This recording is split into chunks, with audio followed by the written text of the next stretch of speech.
And hello again, boys. Oh, yeah, that's it. Okay, finally, hello again, boys and girls. Welcome back to the stream.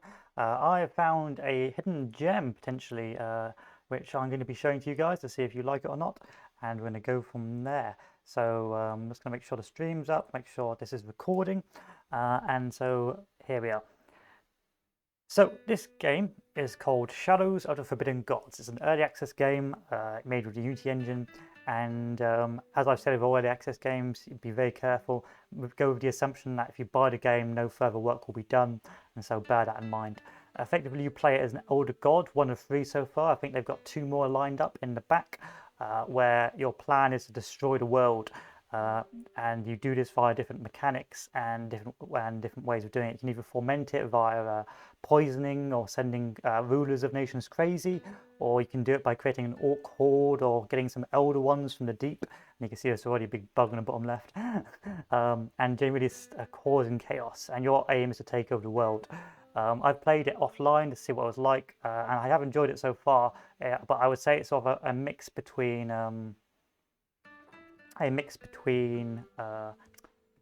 CK2 or in terms of sort of the roleplay aspect and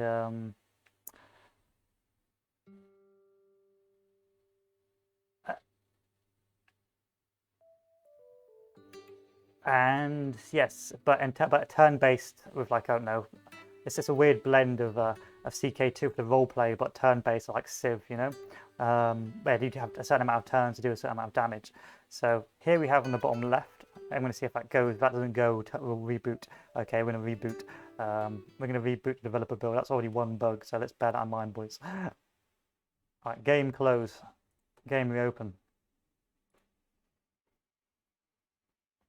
Open game.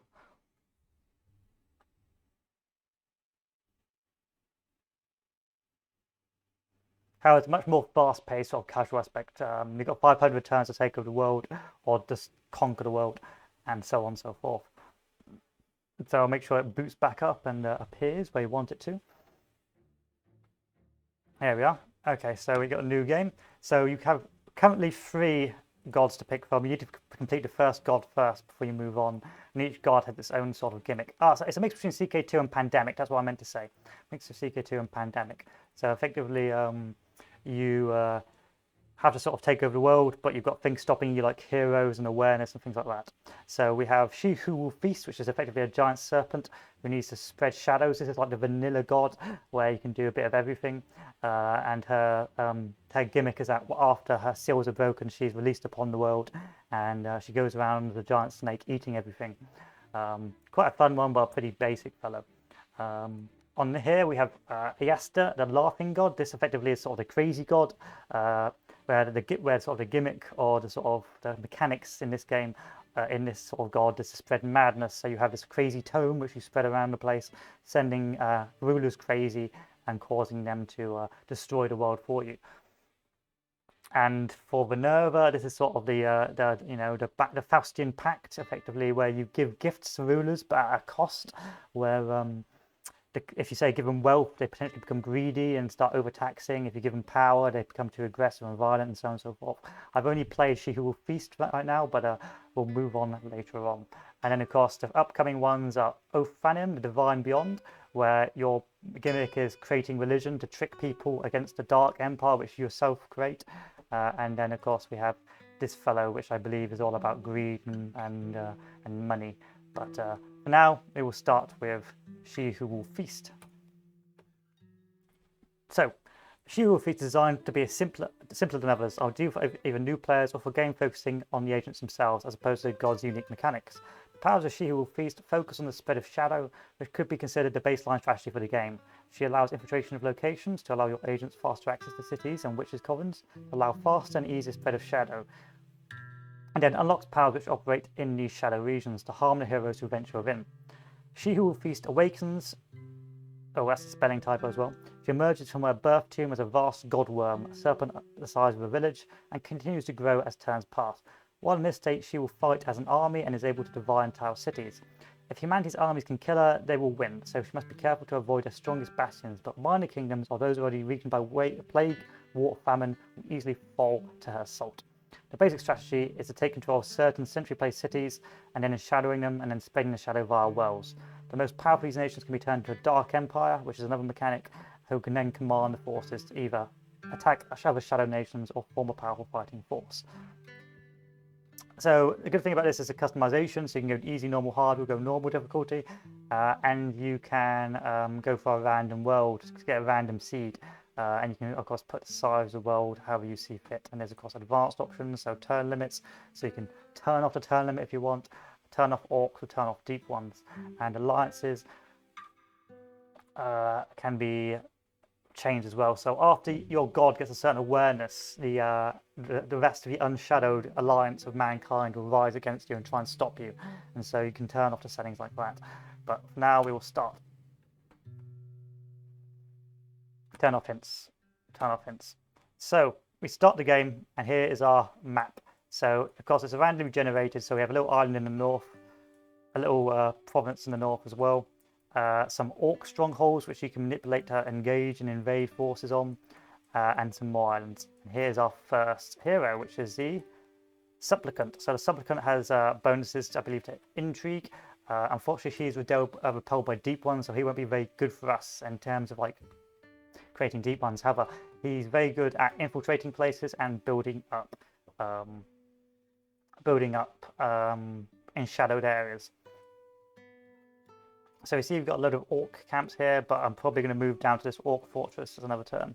And we can of course create agents. So we have different agents which have of course different sort of mechanics. So the curse is pretty good at command because it's a petrifying gaze. The tricks is good at diversion, so before your units get too much attention, which is another mechanic, profile and menace. So if an agent has too high a profile, heroes will spot them and try and stop their actions. Equally, if they have too high a menace, heroes may come and beat you up as well. And the tricks is good at sort of taking attention elsewhere from you. Then we have the courtier, which is good at spreading sort of scandal and gridlock against human players. And then we have the harvester, which I have yet to use yet, but I believe you harvest souls. And the hierophant, which is your generic hero, which goes around. So we'll go with the generic hero, and we'll put him down. Well, actually, we won't put him down yet. We'll see what we've got on. So the first step to advance our evil empire is to check neighbouring settlements. So we see here with a ruler, he's repelled by orcs, and of course this is where the CK2 sort of characteristics of individuals can have an impact on the gameplay. So because this person's repelled by orcs, they're more likely to go to war with orc factions. But the hero has got positive regard to cooperation, so they're more likely to ally up, which means that this will can potentially pose a problem. Here we have the army of that nation, and we have the villages, so the level of unrest, the habitability, the food, and so on. And this area has a security of 8, and it hasn't got many modifiers, so that means it's going to be very difficult to infiltrate. However, we're going to see what we can do and potentially infiltrate somewhere else. So we see here this has got a devastation of 130. It's got high unrest and high death. This is great for us because that means it gives us a lot of potential to infiltrate this castle, which is ruled by the Baron, who's repelled by shadow and combat. So what we can do is we can get our supplicant, move him down into this low security place because they're having a war, because again this is the thing that's going on.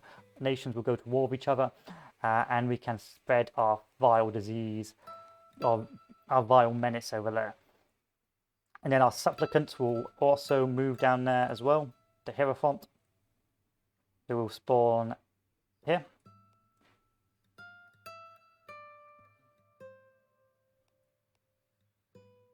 And we'll give them a bonus to intrigue. So the supplicant's job will be to try and infiltrate the fortress. If they can infiltrate the fortress, which they can do in 13 turns, they can start enshadowing it. And of course we have all these different powers. So for example, if there's a lot of dead bodies here, we can release the dead, which basically means make a zombie army. This zombie army can then go around and start causing trouble. We can do assassinations, so if we have a certain mad god, well, a mad ruler, we can, or a mad heir, we can kill the ruler and have the mad heir take over.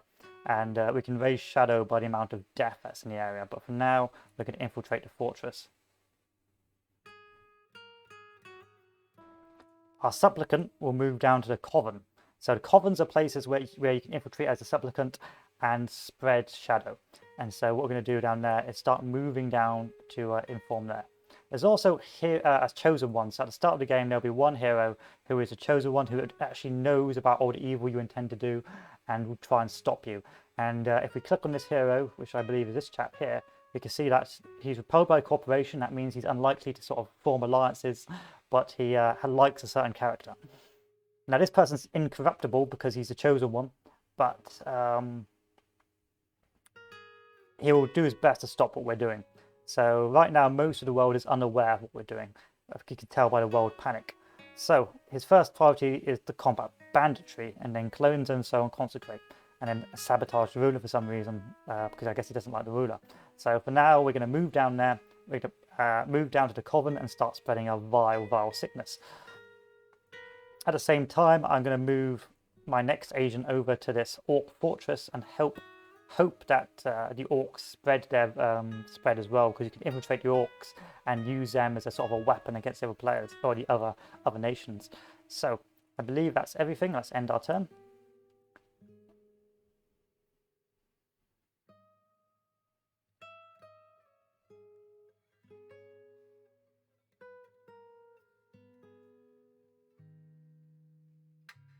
And we can give them across different traits.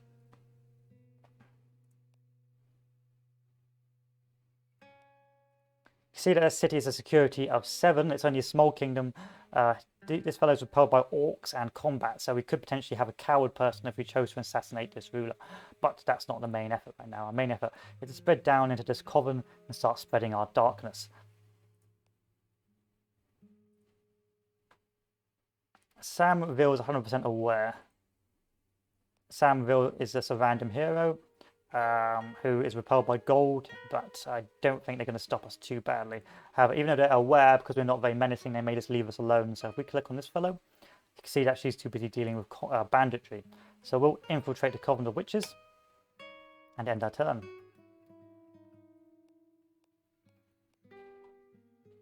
And of course, we have another hero moving down to ease the tensions. They're a bit like the sort of the peacekeepers of the world, going around and stopping stuff.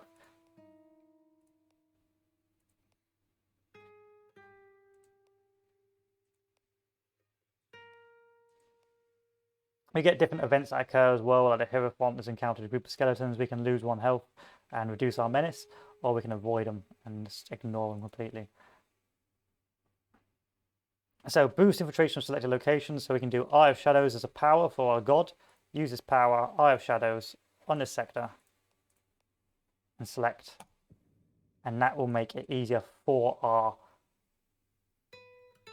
infiltrator to infiltrate.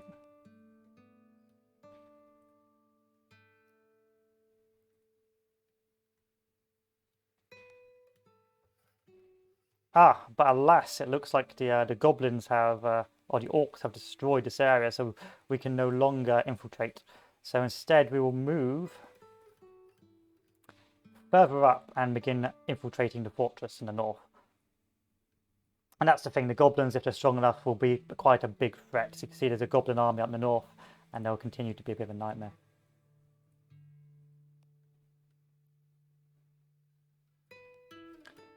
So this is still infiltrating. I need intrigue to infiltrate, so finish this off. And we've infiltrated the Coven. This allows us to do more stuff. And so now we can shadow the area, which basically allows it to spread shadow. And we can also do dark worship to spread shadow to the surrounding area. Now there's not a lot of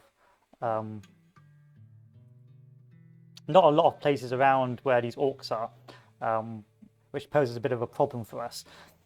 So once we've done this, I suspect we will move elsewhere to different cities and spread from this Coven outward. So let's do law.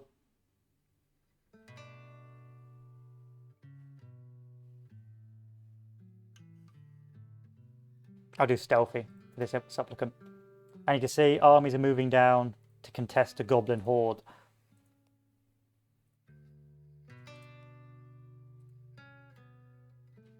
Already we're beginning to spread, but world panic is still pretty low right now.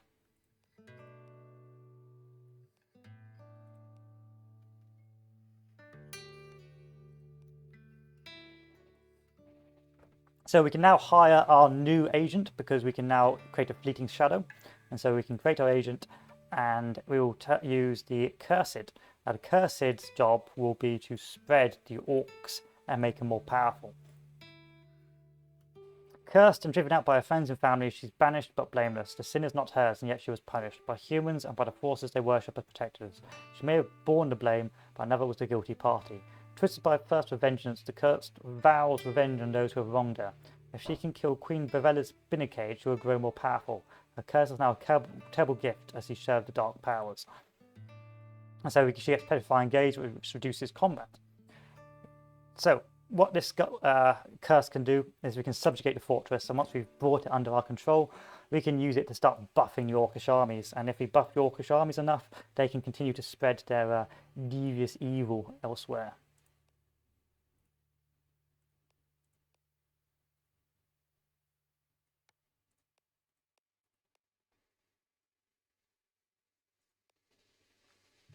So she has stopped the orc fortress, and now she's going to organise the horde. So organising the horde will add more orcs, which will make them more likely and more prone to expand and cause problems. You can see already the orcs are beginning to expand, so this is a good place to begin this orc blobbing and spreading our sickness.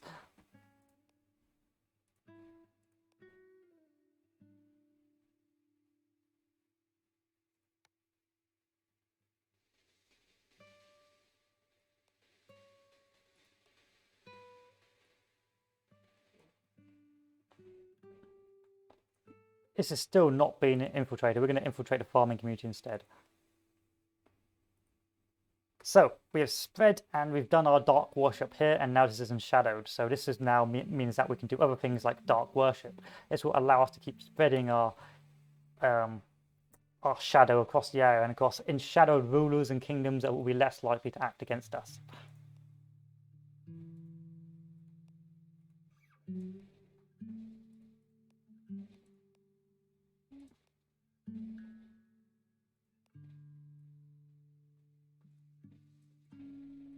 Unfortunately, an army of man has come down to deal with the orcs, but I'm not too worried just yet. We're just going to keep on buffing these orcs to make them as powerful as possible. We're using our cursed Gorgon.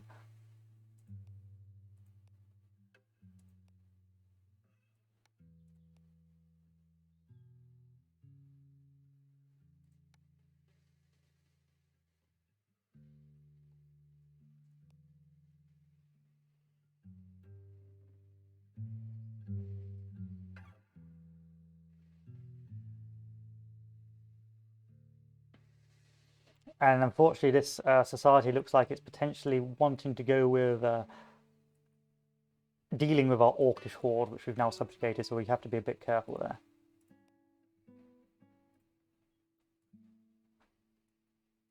So we're going to finish there because there's not a lot of territory to be had, or not a lot to do in that area. What instead we're going to do is we're going to move down to this little island and see if we can turn it into a deep one's hideout. So if we move our supplicant over there and over here, continue to infiltrate the farming community. Equally, we'll keep on organising the horde where possible. Fortunately, I can no longer organise the horde because that's 100%. So instead, we will move up north to the orcish camp and start organising elsewhere.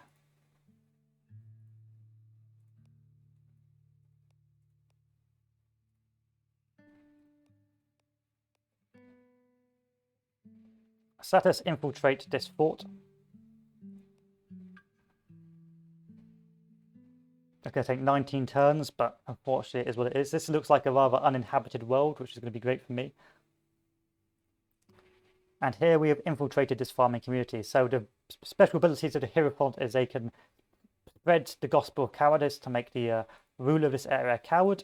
They can spread the gospel of violence to potentially make the ruler violent and go into further wars. Or they can preach the gospel of envy to make him greedy. But we aren't going to do that. The only reason we did this is so we could do a well of shadows.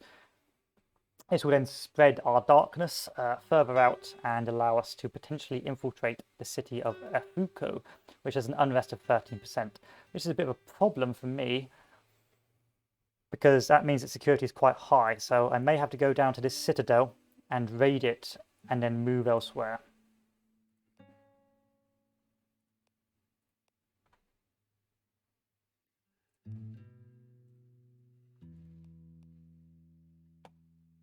Let's organize a horde. Are we infiltrating this? Yes, we are. And we'll do command for this last, because that will allow us to get better bonuses doing this.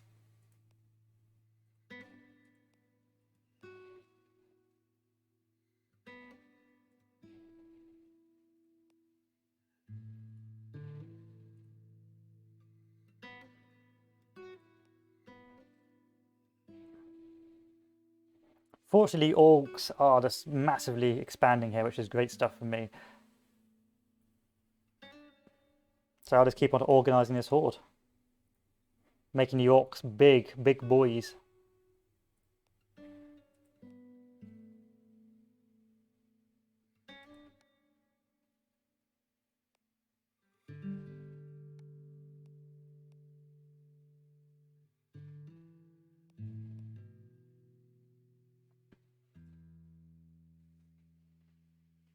And we'll move up to this orc camp here to subjugate a further orc camp. So this is really what her focus will be. Just continually buffing these orcs to be as violent and aggressive as possible. Unfortunately, I believe the armies of man have dealt with this, so I'm going to have to move back over here and cause orcish expansion.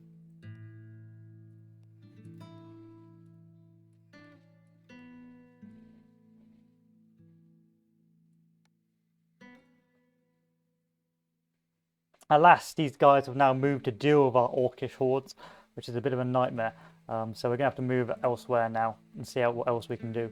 So this has got a lot of devastation and unrest, so this is a potentially vulnerable area to infiltrate.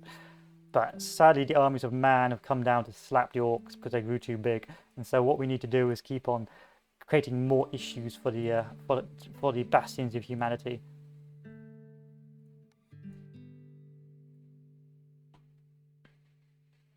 So we've infiltrated this fortress, and that means we can do some other stuff now. We can make a well of shadows, raid periphery, fuel fire. Just generally cause as much chaos as possible before the gods turn up. The reason why you want to do this, or one of the reasons why, is that it means that the heroes have to move around to put out more fires. So if there's a large amount of banditry or plague being spread, then they can't deal with your shadows and so on and so forth. Fortunately, this world looks pretty screwed up already, if I'm honest. There's so many orc camps and they're already spreading out en masse, so I'm not too worried about this area.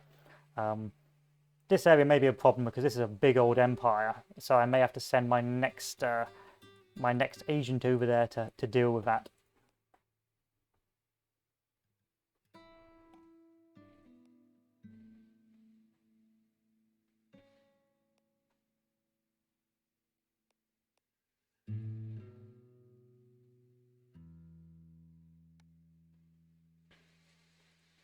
So we'll try and infiltrate this fortress,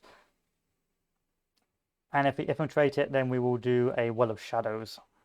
Actually, we'll just do a well of shadows now, because that fortress is on its own. We'll keep on trying to pester other areas of the map. So because this is quite a strong empire, I'm tempted to start trying to infiltrate this. So once I've done my well of shadows over here, I'm going to start going west to deal with that big empire, that empire of man. Who owns the empire of man anyway? Repelled by mana, so she's going to be a hard nut to crack. But this person's ambitious, so perhaps we can corrupt her.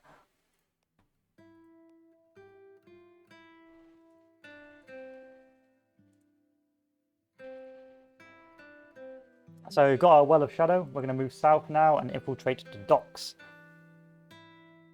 which is going to take 45 turns because it's still rather healthy. It's still got a security of 7, so instead we're going to move up to this fort and we're going to raid periphery, and that should hopefully do enough damage to start reducing the security in this area.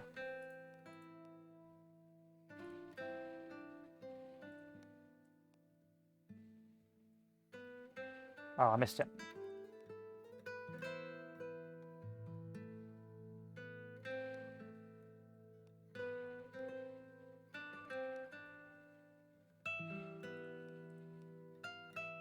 So if we go to this ruler We can see here the shadows are starting to spread, so this ruler is starting to become in shadow. That means they'll be more apathetic to what our actions do. Unfortunately, there's not a lot of heroes going around. It looks like the heroes are too busy dealing with the massed orcs in this world, which means that for the most part, they're going to be pretty healthy. And that world has once again collapsed. So let's go over to this fortress. Really, most of the orcs are doing all this work for me.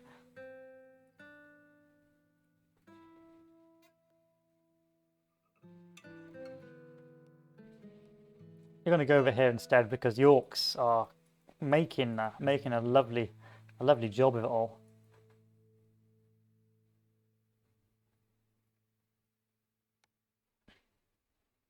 So we will infiltrate this holy site. It's going to take 10 turns, but I want to get rid of these coastal provinces first before they pose too much of a problem. So this person has fully fallen to shadow, which means that they will no longer really join the alliance against us. So once the end times come around about the mid-game when things start kicking off, she's not going to be really part of the alliance to end the world.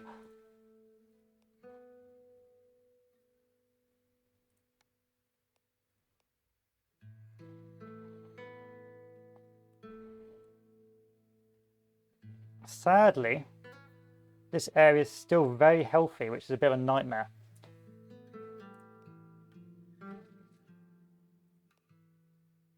But the orcs are smashing this place up. I don't know what to do because the orcs are just killing everything.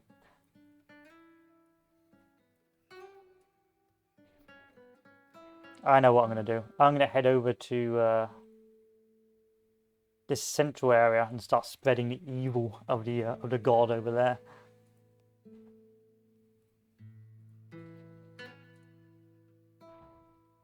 So this holy site's been infiltrated, but we can't really do much because we need to desecrate this holy site, but alas, we cannot desecrate it with this hero. However, if this is a bad ruler, we can potentially kill this character and kill the ruler, move on. Anyway, we'll build another... Actually, we won't build web of shadows. Instead, we will infiltrate the docks here. And hopefully it'll be easier for us to do so now.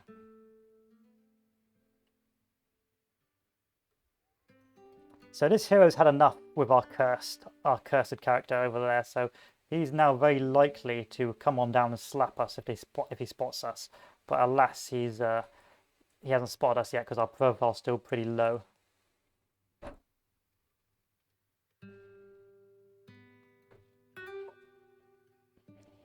So with this spread, we can give the curse of forever dying to this ruler, and this will mean that they'll take HP per turn, weakening them even further. Unfortunately, I don't really want to weaken this ruler because this heir hates shadow, so I don't really want the heir to take over. Death is at 50% here, so what I could do is release from death and just like spread zombie hordes everywhere, but I don't really want to. Instead, I think I'm going to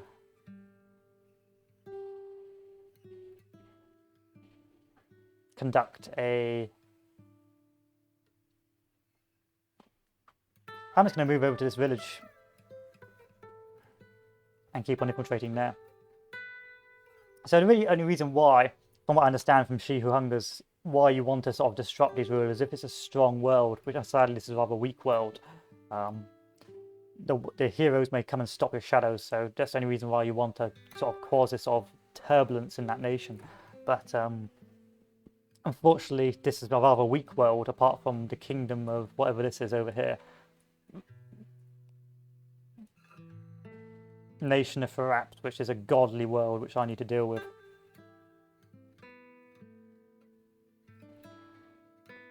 So I'm going to infiltrate the community there. And I'm going to sort of try and unravel this. Second favourite Brit? What do you mean second favourite Brit? Who's your first?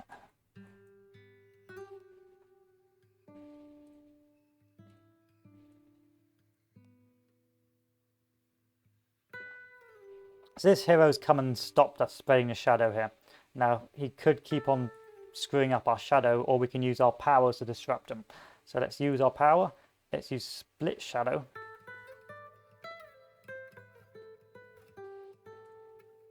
on him, and then we can use our split shadow to attack this guy and make him weaker. And sadly he had a guard, so it didn't really work, but maybe in future it'll work a bit stronger.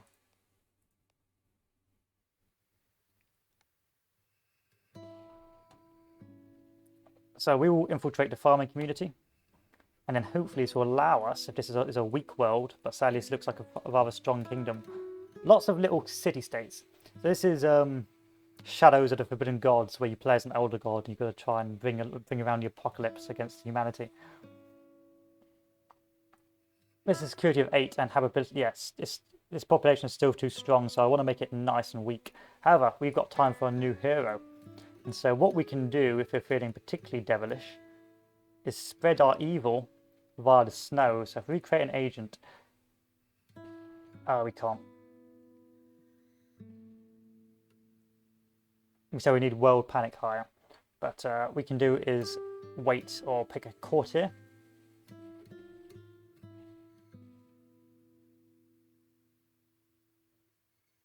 And we'll set our courtier to create civil war.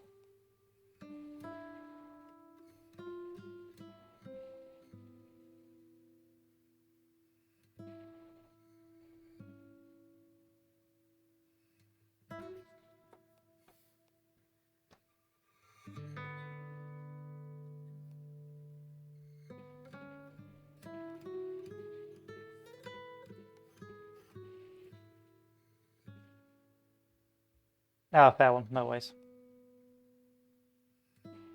No ways, door, no ways.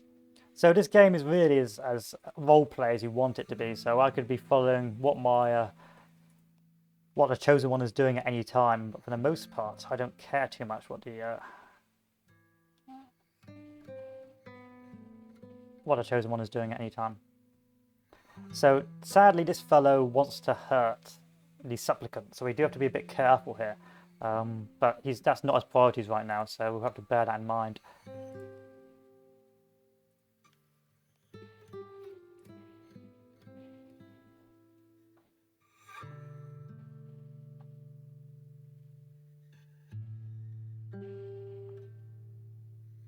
And so we have infiltrated this community, and we can now set about building a well of shadows, or we can raid periphery. Now raiding the periphery is not going to do us much good at the moment because this nation's too strong.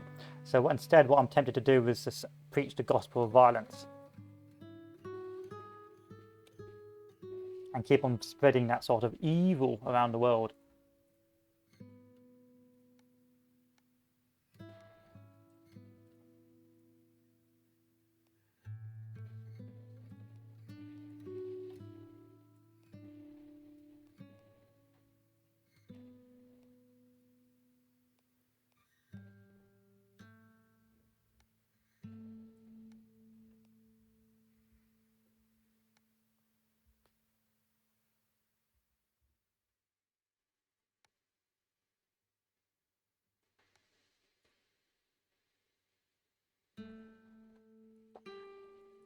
Why has my supplicant stopped doing what he's doing? You were supposed to infiltrate the market. Why have you stopped infiltrating?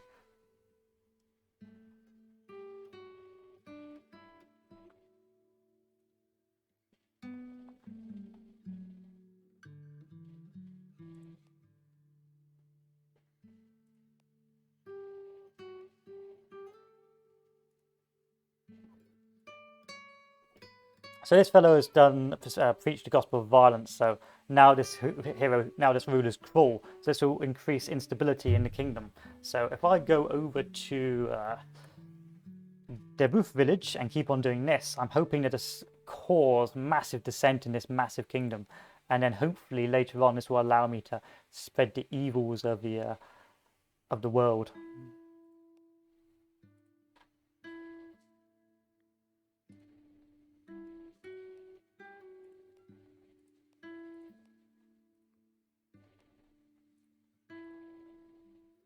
So shadow is spread over here. I'm not sure how, but there you go. That means they're less likely to do anything. Oh, that's because they've got a high level of madness, because they have a deep one cult. So certain places have the deep ones, where if it's active, the nobility can end up getting sucked into the Deep One cult and forming a Deep One Sanctum, which spreads madness and chaos throughout the world. And as you can see, the Deep One cult here is exceptionally strong, which of course we've had nothing to do with.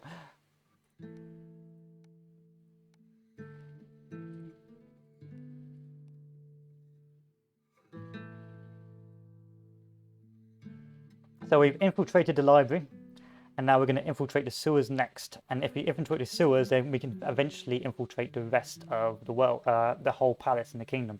That means we can have special actions like gridlock and concessions. We can also start a plague after a certain date, which is very good at weakening kingdoms.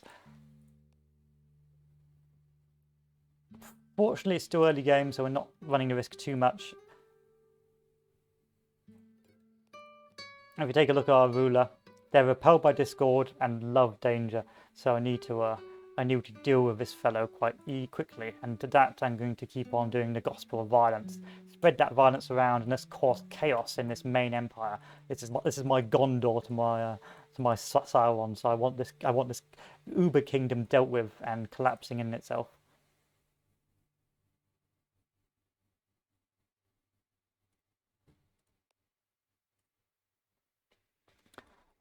So the orc camps in the south have effectively demolished the majority of the map in the east, so we no longer really need to spread. Yeah, effectively it's just like some guy whispering in the rulers here. He's like, yeah, bro, how about you just beat your peasants up? And he's like, oh, okay, I'll go do that.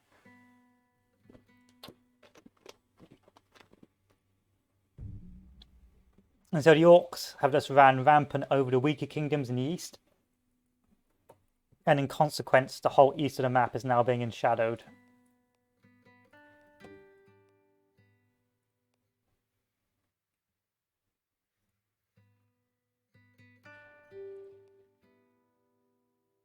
It's sort of Lord of the Ringsy, yeah, but if it's sort of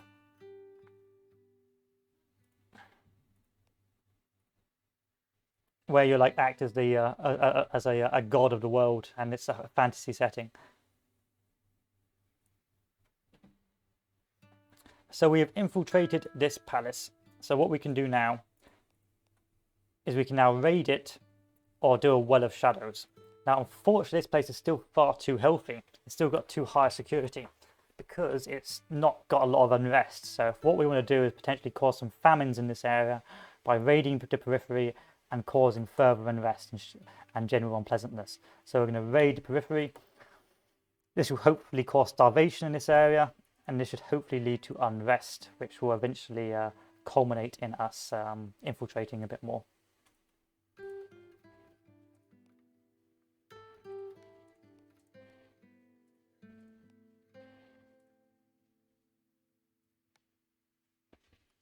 So our Hierophant is finished. We've got another hero. He's here to combat banditry, which again is one of the things. So we're still pretty low on the profile right now. We're still not. We've got 29 profiles, so we're pretty low on the visibility, and we're not that menacing yet. We're just sort of a mild nuisance right now. But death is at 15%. Human souls, which can be harvested of dead heroes, and we've got some unrest brewing. Equally, our Baron is dangerous. He loves combat and he's cruel, which is great for us because that means we can really start causing some lovely unrest and chaos. So if we go up to this fortress, we'll infiltrate the fortress, and we're just slowly going to bring this kingdom down by pure chaos. The Deep One cult is ridiculous now. She should end up being absorbed by the Deep One soon. Some people are getting upset by our gods. I haven't seen the teaser for the Lord of the Rings. I may wait. I'll wait on that to see how well that goes.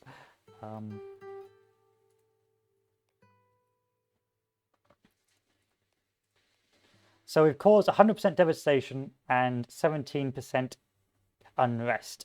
This should hopefully lead to some starvation and problems over in the main city. So what we'll do is we'll do a well of shadows. It looks cheap, but that's a shame. That's a shame. I thought it was going to be a bit better. Unfortunately, we're very menacing at the moment, which means that people, although we've got a low profile, people may decide to come deal with us soon. You can see that this is starting to become a bit of a problem. So we'll do our well of shallows, and then we'll come see if we can infiltrate.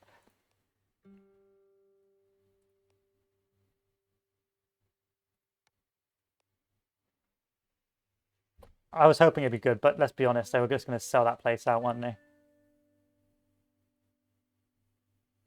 So we've infiltrated the market. That means what we can do now is we can continue to infiltrate. Oh, we've infiltrated the docks. We can now do a malign catch, which will slowly drive this settlement crazy. Or we can try and infiltrate the market.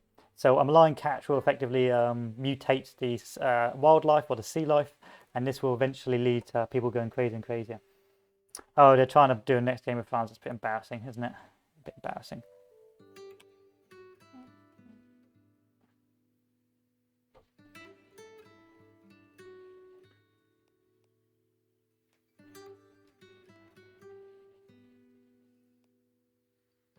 Yeah, I don't think we'll see how it goes. I'm pretty skeptical. I haven't really kept an eye on it, but I'll be a bit.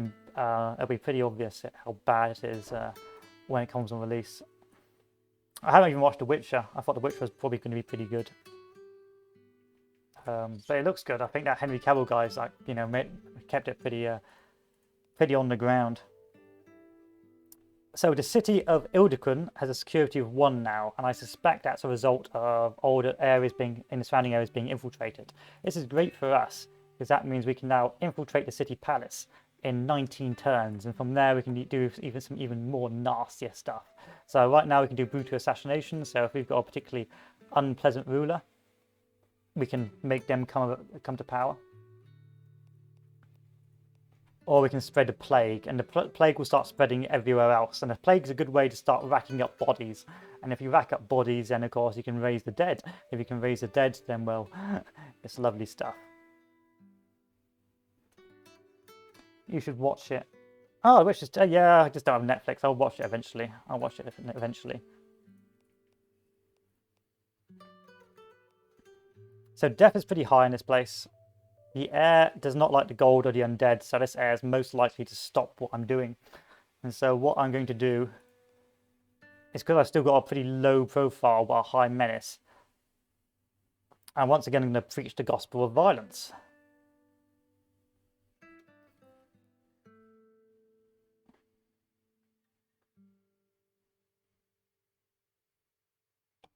And keep on turning my ruler's crawl, and just turn this once great nation into a den of villainy.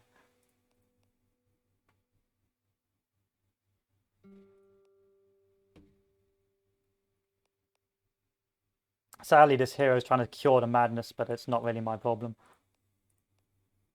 Which I like. I like about the world is doing its own thing while I'm also trying to end the world, which is nice.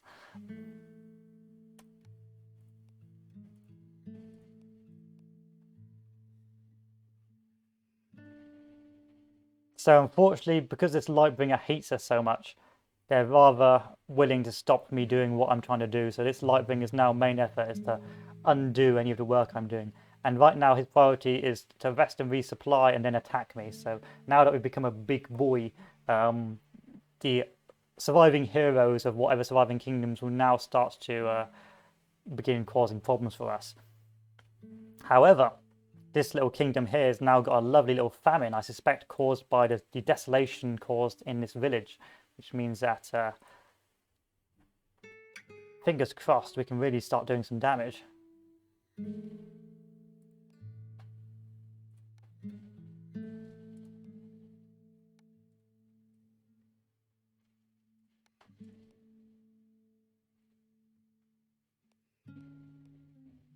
And another ruler has become cruel, and we just keep on spreading that cruelty around.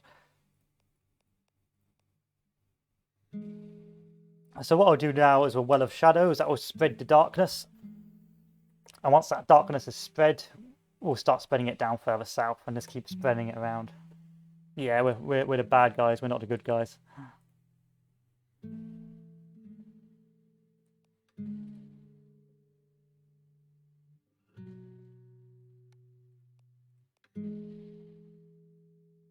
So the palace has been infiltrated. What this means is we can now enshadow this area, expanding the darkness, and any nobles within will get shadowed.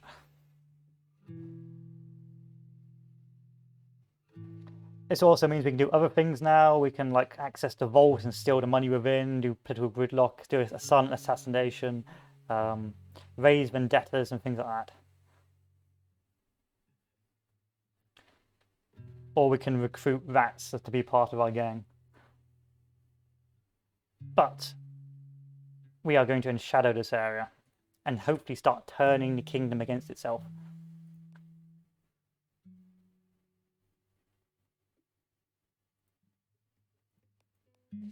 So this ruler has gone completely mad by themselves and is now just gone batshit crazy. You can't play the good guys in this one. Good guys in this one.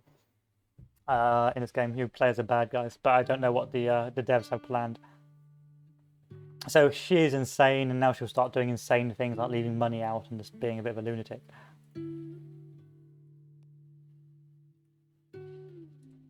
Equally, this ruler is now enshadowed,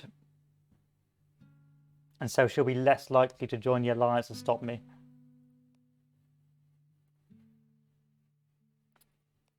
And now we've got the malign catch. So the malign catch will slowly turn this place crazy as well, and this will work in our favour.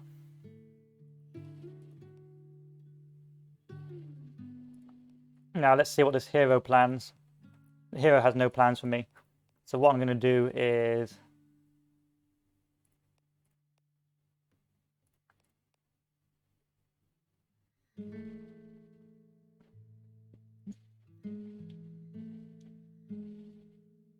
do another Well of Shadows. Heroes are trying to stop the spread at convents, so convents are like religious areas which will make it harder to spread the darkness. And here we go, so the Hierophant has now been able to piss someone off enough that they're now being hunted. So here's the hero's pissed at us. And now they are potentially going to move down to stop the efforts of my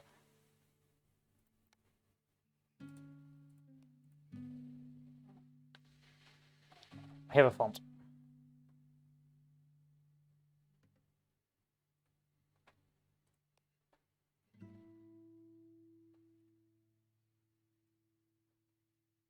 Both of these has fully fallen to shadow, meaning they're just not going to act out against me at all, meaning that I can now do as I please in this area. And so we're going to build our Well of Shadows, turn this crazy, and then move elsewhere. So hopefully the heroes will get up and do something to stop me. But I think the heroes are too busy with the rest of the world's problems.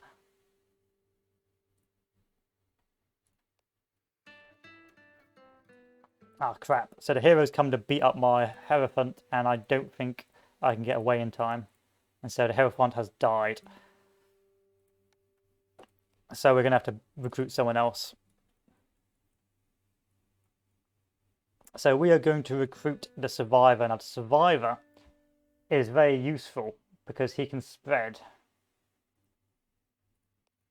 the cold. And that means that if he spreads the cold enough in the winter, he can really destroy the health of an area.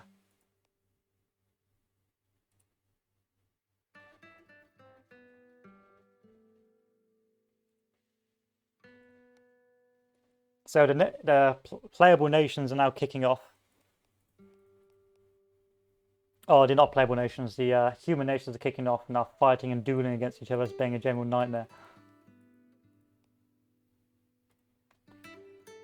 But that's not really our problem. What we're going to do is we're going to start bringing the snows, and this will just devastate the local economy.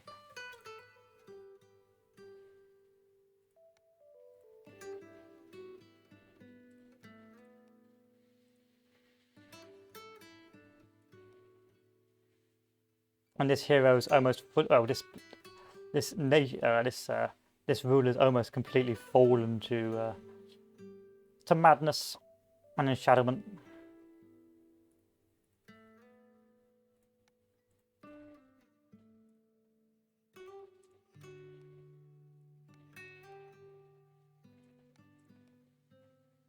Yeah, so the Deep One cult of Rastapa has grown to the point where it's dominated all life in the community, with unaffected humans of rarity holding on to life which they once led. Tonight that life was brought to the end. As the cult shed what little was left of humanity, their aquatic forms now revealed to the world. Gurgling and lurching ungainly on land, but with incredible strength and endurance, they drove their neighbours from their homes, killing all those who resisted. City of Rastapa is now a Deep One Sanctum, a scrolling cityscape seamlessly leading into and below the waves. As the Deep Ones adapt the settlement to their amphibious lifestyle, always seeking to expand their population by converting the nearby humans into blasphemous, twisted biologies. Almost return to the deep. So this is sort of a Lovecraft reference. Let's lose 1 HP. So here we have a Deep One Sanctum. So the Deep One Sanctum will now keep spreading madness and disease. And it will start calling the neighbouring villages to R'hllor.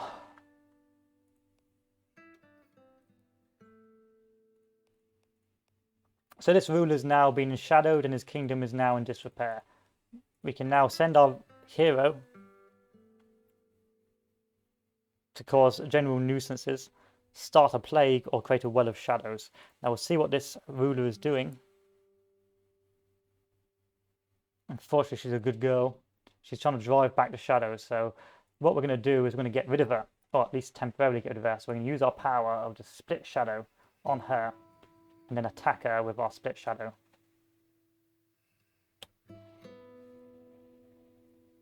And then that didn't really work.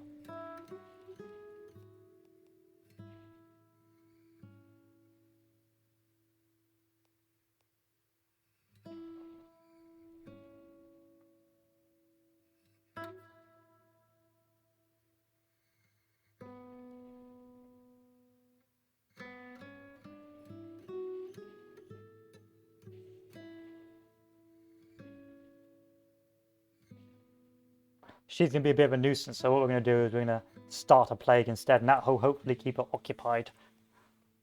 How much is it going to take me? 2 lore, so let's do bonus 1 to lore.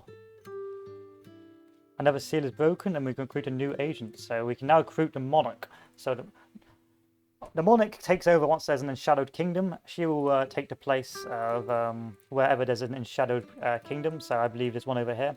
And then she can start going around taking that place over and spreading the dark evil empire. So if we select the monarch,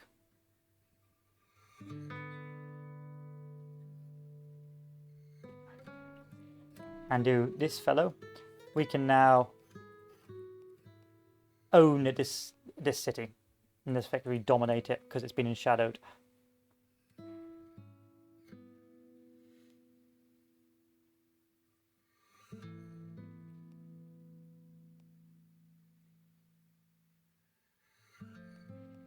So we have a well of shadow here, and sadly this city has now gone back up.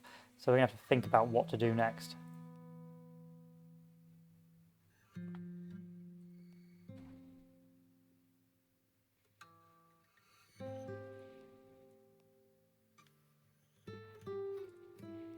So we'll send a ruler up here, or send the Gorgon up here, and we'll see if we can infiltrate something else.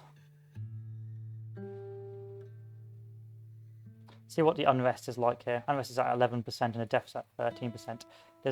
I could raise the dead here. It's going to take 33 turns, that's pretty good. And we're going to send our supplicant over to another part of the world that has been left untouched. So let us move down to the city of Zeron.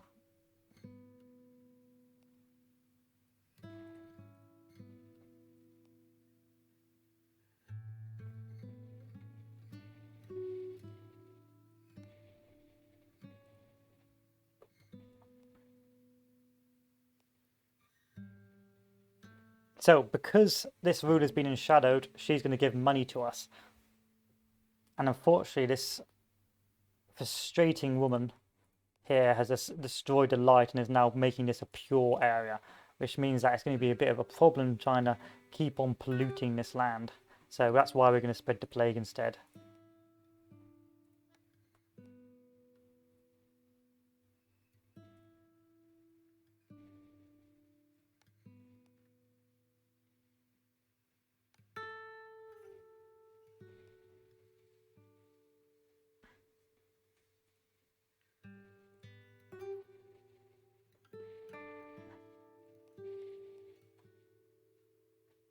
So, our survivor has gone and spread the winters, and it's going to start making the place colder. Let's keep on doing this over and over, and eventually we'll just turn the north into this a barren wasteland. So you can see in the north here, yeah, this has become very uninhabitable. You can tell by the terrain tiles. Unfortunately, is this person coming to attack me? No, we're good. But fortunately, it's not been that much of a problem.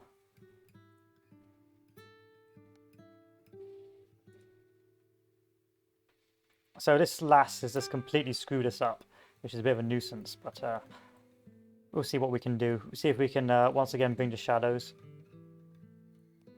Because this place used to have lots of enshadowment, but now it's been reduced down. However, we've got a nice healthy plague here, which is great, and that will hopefully start spreading to the rest of the map.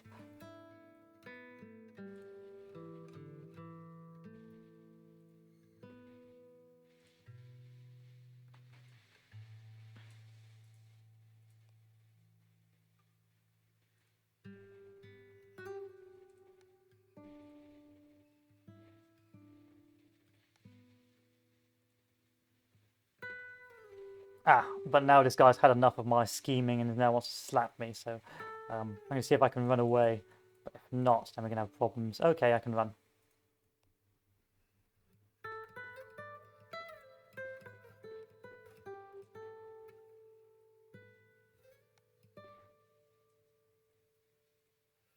Oh no, he caught me. And I'm dead. What a shame. You can normally flee or build your own minions, but I feel it's like a waste of turns.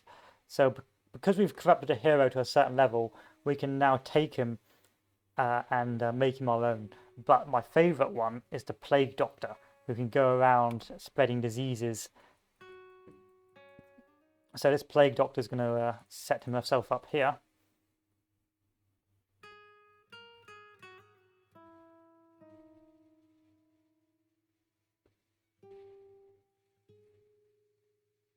And create new outbreaks.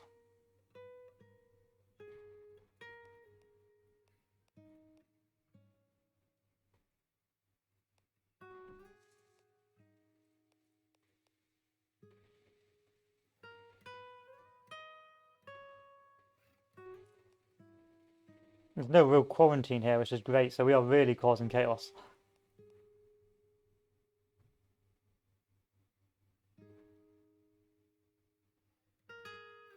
Let's cultivate the plague.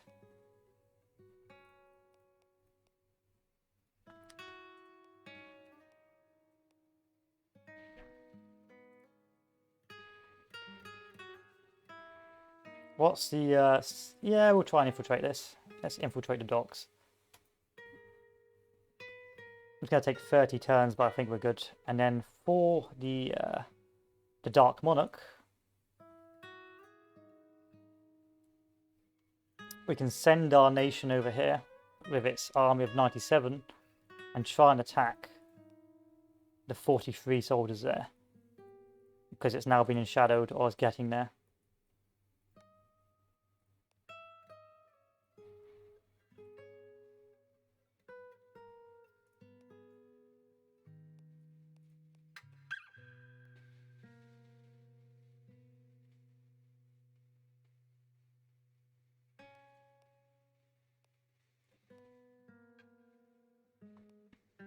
And now the plague is slowly increasing the death of the population. And deaths are getting pretty strong. The plagues are spreading everywhere, so we're going to keep on spreading that disease wherever we can go.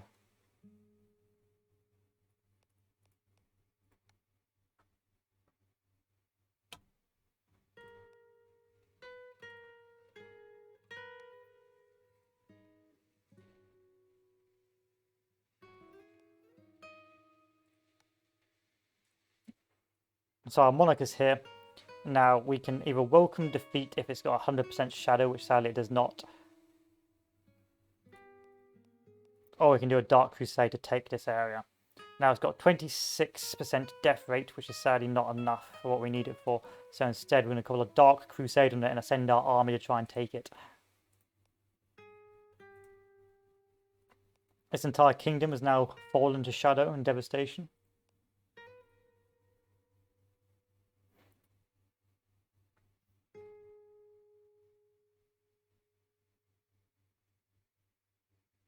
And because certain rulers or certain heroes have family connections, if another character dies, they will potentially go into mourning and they'll start causing vendettas and things like that. So let's drive them to insanity.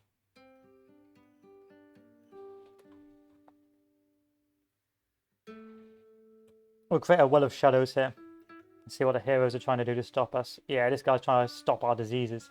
So we're going to use our... create an agent. Oh, we're going to use our power for the split shadow. And that split shadow is going to keep on creating novel strains, just trying to counter what he does.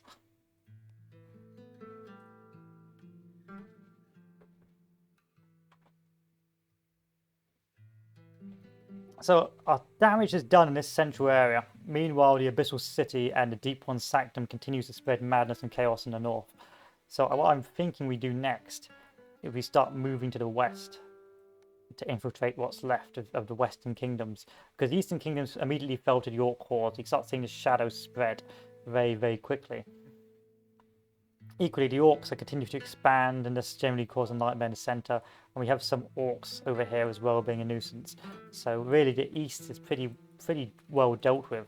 The only thing we have to worry about is the West as the last bastions. We've already turned the centre against each other with the crazy king. Oh, I thought she was crazy. It was this lass here, wasn't it?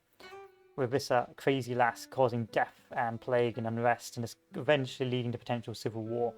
And the heroes are trying trying their best to sort of stop the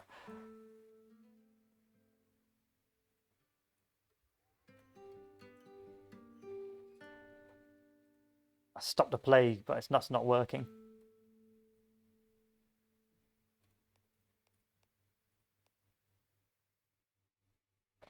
There's a big old famine here because they don't have any farms. That may be a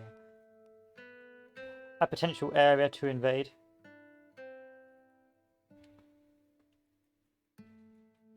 I wonder what the big bad is doing, or the big good is doing. I forgot what he's called. Yeah, there he is. So the big good is trying to redeem the sovereign here, who's fallen a bit to darkness, and so he's just trying to keep the sovereigns happy before the end times come. But alas, it's not going to do anything to stop him.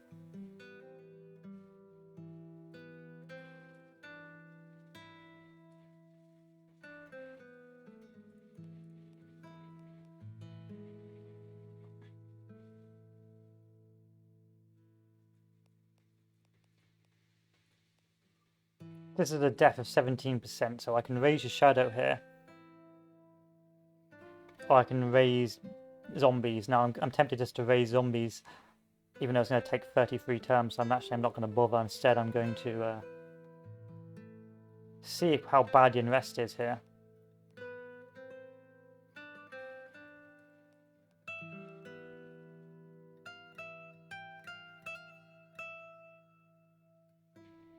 And do another Dark Crusade to take what's left of the realms of humanity.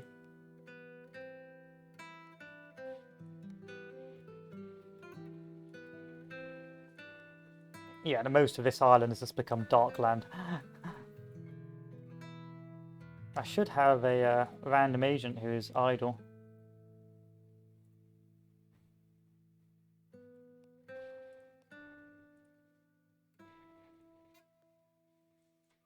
Another Dark Crusade will start spreading further south. And unfortunately this lass has been saved.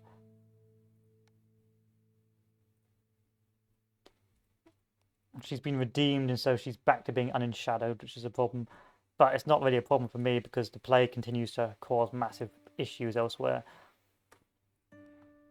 As it continues to spread its vile hands as I destroy the main kingdom.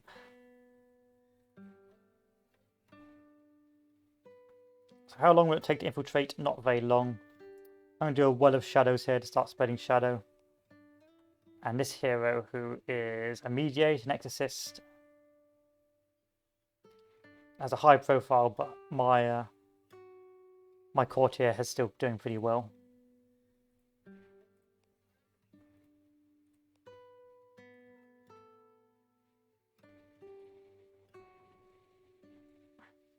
So the split shadows are now going to do a well of shadows.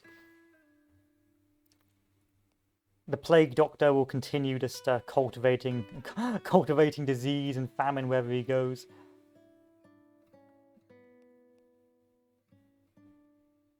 That quarantine's a bit of a nuisance, but hopefully it's not going to be too bad. How's the bodies like?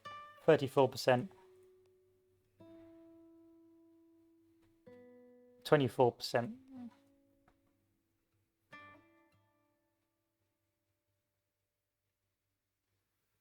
What's the plague like here? 113, so we can now move elsewhere.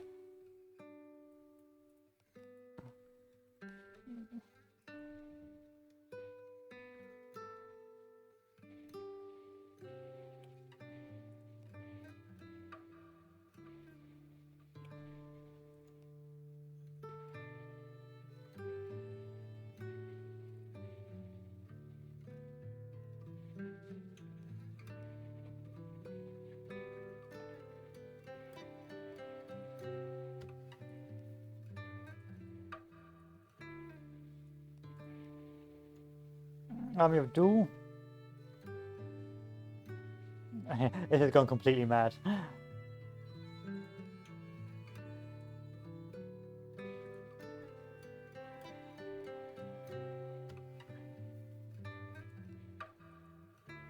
And most of the east is collapsing. What I will say is that it's sometimes difficult to keep track of what's going on. Let's welcome defeat in this area. As our plague doctor continues to spread nothing but chaos and death.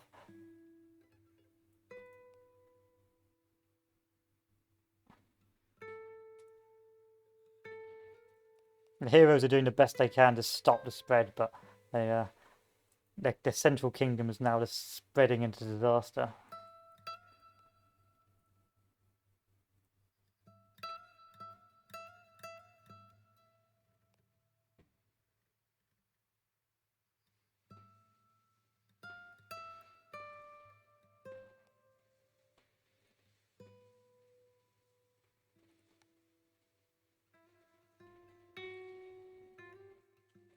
A new Deep One cult has been formed.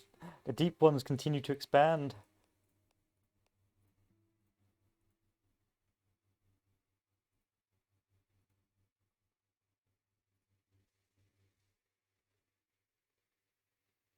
Oh, the Mad Baroness started one. That's that's hilarious.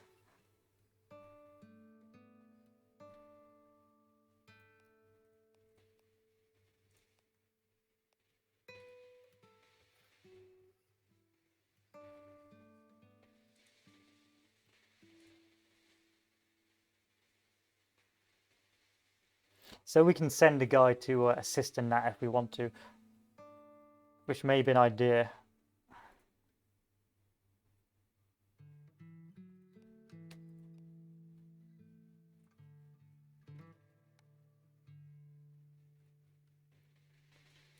So where was that Deep One cult?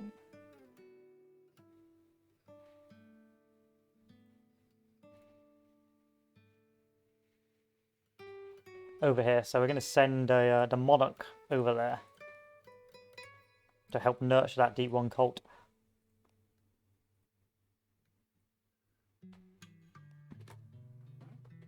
The disease continues to spread. Like, we have more or less turned this area into a raving area of plague and death, which is great. Which means that I'm going to send my guy back up there. Oh, infiltrated the docks. And create a well of shadows, and this well of shadows will hopefully start spreading disease and dishonor. And so we can raise the dead. So if we release the dead in 13 turns, they'll end up with a small zombie army which will slowly degrade over time. But while this is happening, they'll be causing chaos and more death means more violence.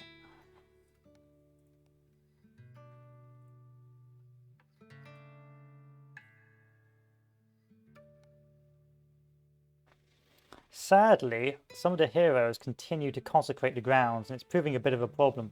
So I'm going to use another power.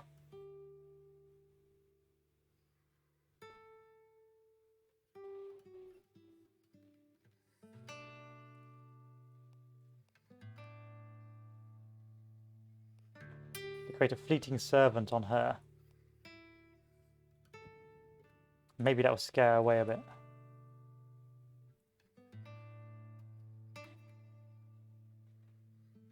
So once again, we'll just keep on bringing the snow.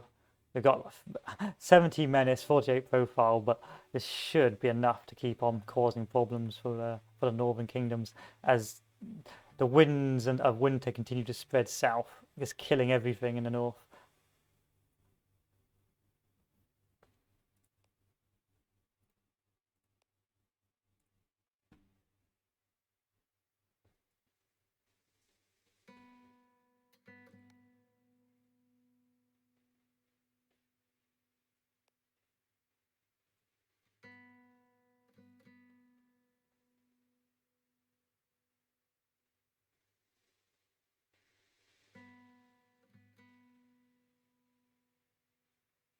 So how's the Deep One cult doing?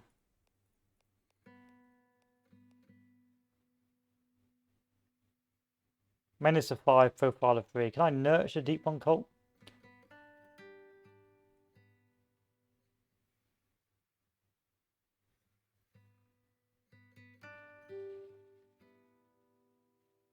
I'm going to conceal the deep ones.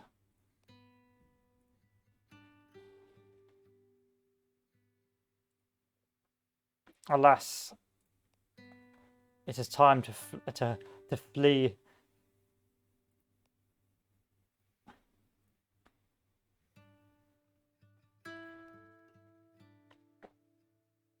And how's the Deep One cult doing here? Oh, nice. It's got a menace of 32, so what we'll do is we will conceal the Deep One cult here.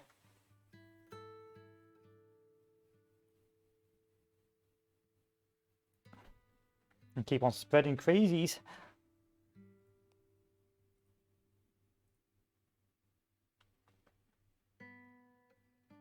Continue cultivating disease.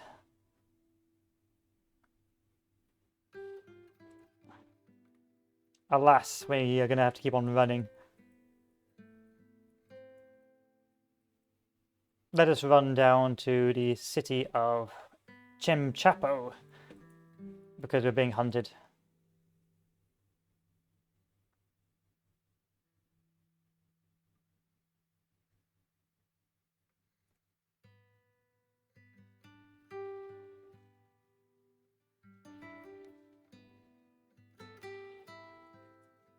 What's happened to our monarch? Sadly, our monarch has been stopped, but not in the world. How's our army over here? Pretty weak. So what we'll do is we'll take the monarch and send her over to the convent instead. This is probably the last northern kingdom in this area which hasn't been racked and ruined by darkness, so we'll have to do something about it.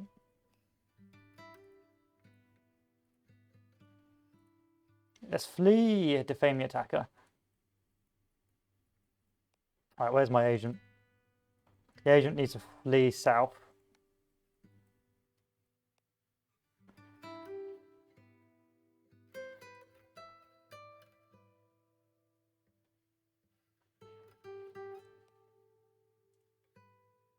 Flee! Oh no, they're coming for my heroes. We're going to run all the way down to the city of Ames and run down there.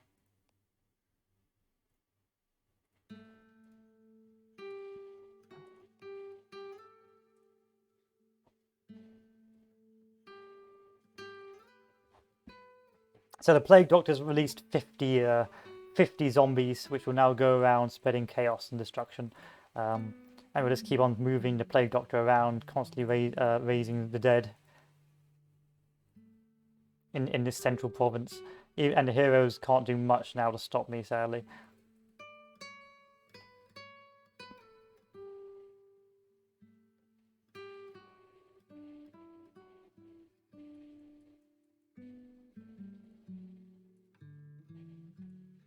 So our courtier needs to go into hiding, but I'm not sure how to hide him that much, if I'm honest. I've just got to flee. Flee! I'll do one more turn.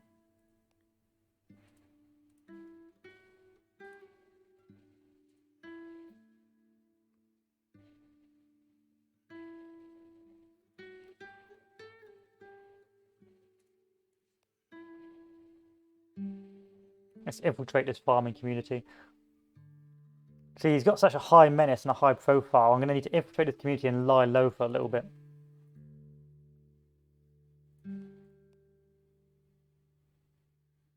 I'm going to lay low here.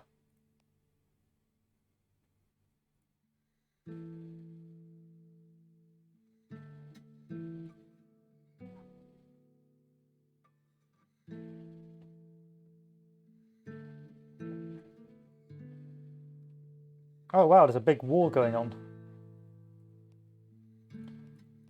I guess they all had enough of the ruler here. But I suspect it's because of the zombies. So what I'll do is I'll keep on releasing from death the boys there. And now we need to create a new agent.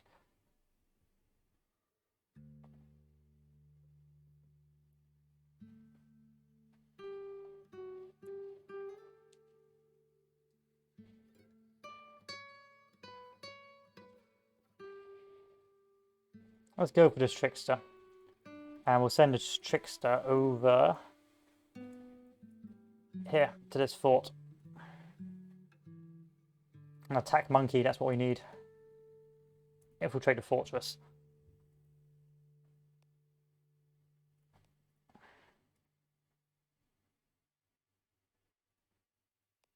Oh, the courtier died, so we don't need to worry about that anymore. Do law.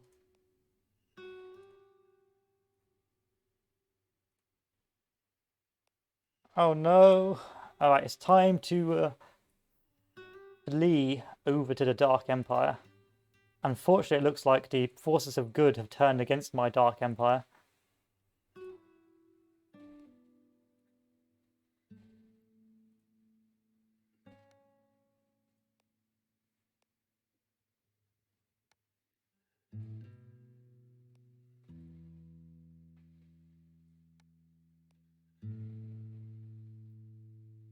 And they're now setting about to screw me up.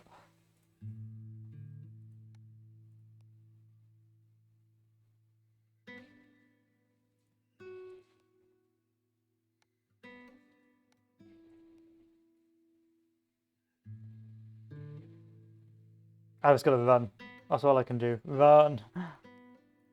So the supplicant is still infiltrating this market, and he has got a pretty low profile. Yeah. The much hated survivors now fleeing over to the city of Vergua to potentially lie low. Actually, he's going to move to that fort. And now the plague doctor's also being chased.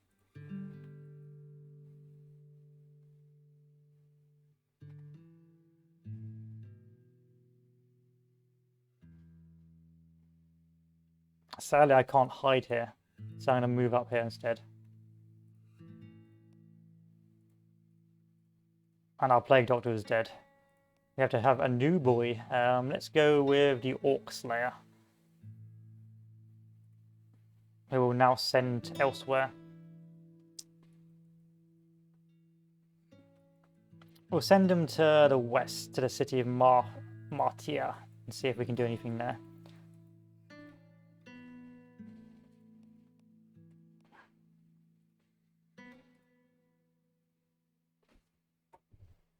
So our supplicant has now infested the city, and I don't think anyone is hunting the supplicant. So what we can do now is we can do another malign catch to keep on spreading insanity. Meanwhile, the other heroes continue to screw me up. Yeah, so we've got two heroes on their way to beat the shit out of the survivor, and so the survivor needs to find a way to lie low. 8. 7, 6. Alright, that's not going to work.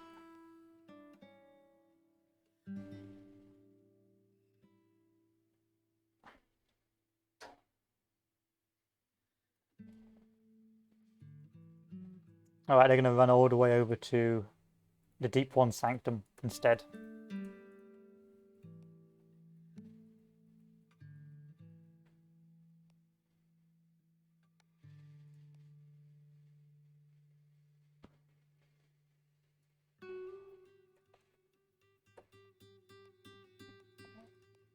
So there's a lot of armies going on right now. I don't know what's going on.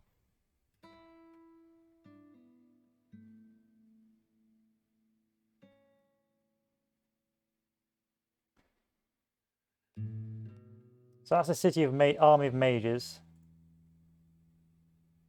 against the army of Onias and the army of Seister.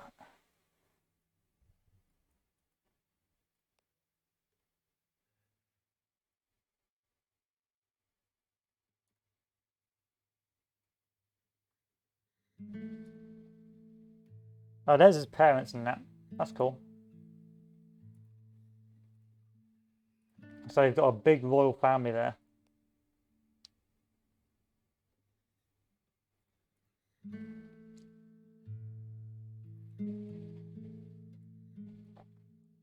What's the city like? It's got 5 security, it's got 6% death and high banditry, which is good. But unfortunately, it looks like they've just decided to have a big old war against the army of mages. So this army is still pretty strong. The army of Revanche. Where's Revanche?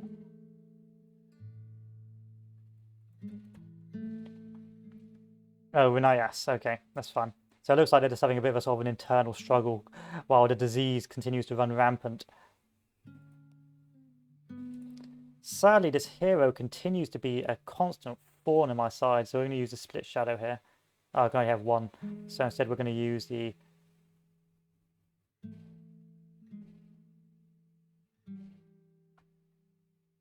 split shadow and fleeting servant. Let's do dangers of the dark.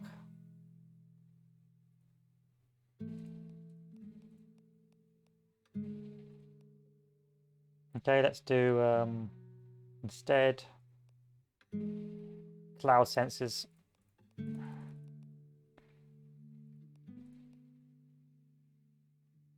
Oh, he's not doing a challenge yet. We'll see what this last does, and then we'll go from there.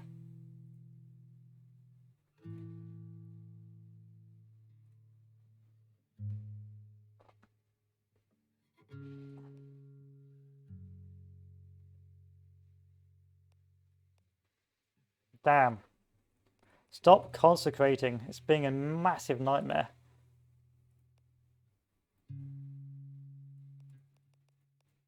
There we are.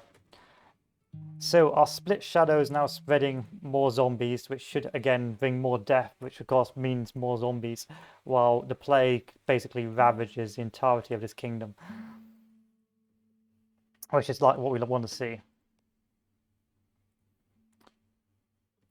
So we'll send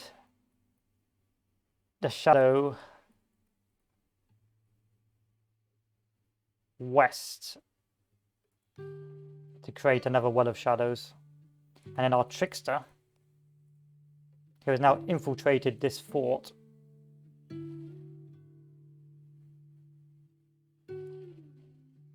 can now begin doing stuff as well.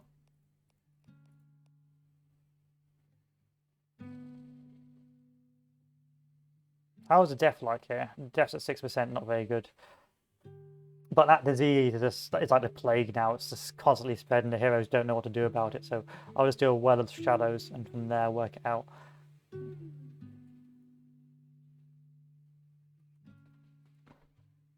So the whole kingdom has been collapsed under my watchful eye.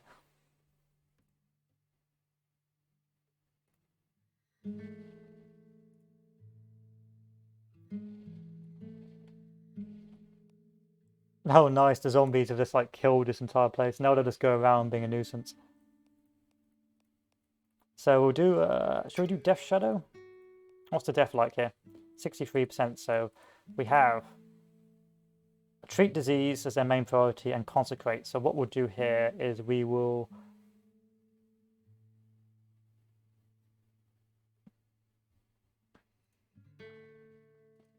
let's do release from death once again to spread more disease, and we'll see if we can use our power. We can't do that. To cloud the senses of this hero to make it harder for him to do stuff.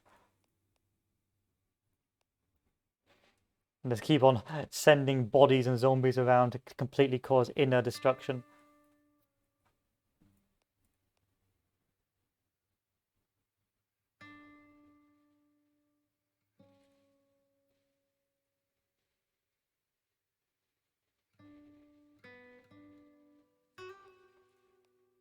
Yes, most of the kingdom is now struggling in mourning. It's all the whole Uber kingdom has now fallen to my might.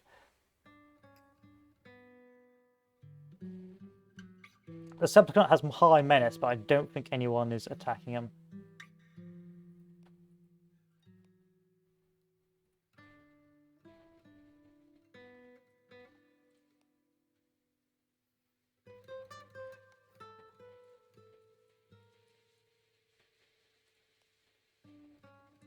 Alas, our survivor continues to be chased across the world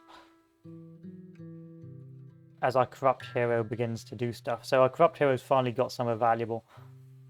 Let's take a look at the ruler, see if we can do anything with him or her. Not really, they're both pretty good. And let's see, it's got political instability and some unrest, so it's got a good habitability, it's got some pretty good prosperity. So what I can do with my ruler, or my agent, is it's still a pretty strong nation, even though it's got a low army. So I'm going to go out to the local villages and start causing chaos.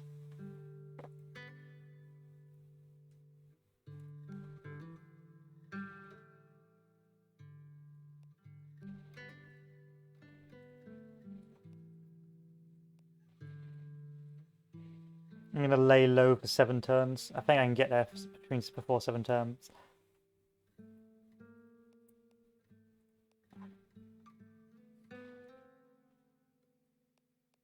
Someone's gone insane. Which of course allow them to do more sort of acts of craziness. The armies of man are trying to stop my zombie spread.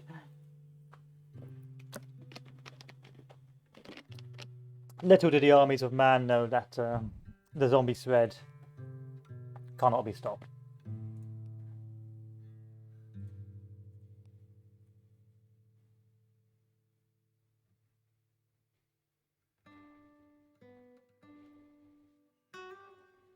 Oh, it's a fish. It's basically a crazy fish lady.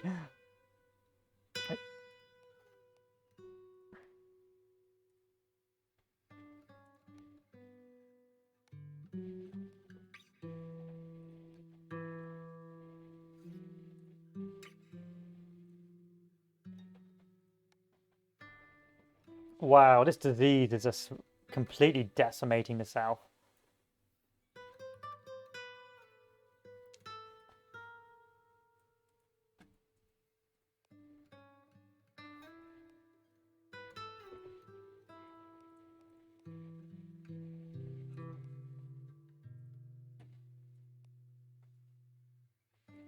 No. I have to create a new agent. The harvester. Can we recruit a harvester anywhere? Any human souls we can absorb? Yes.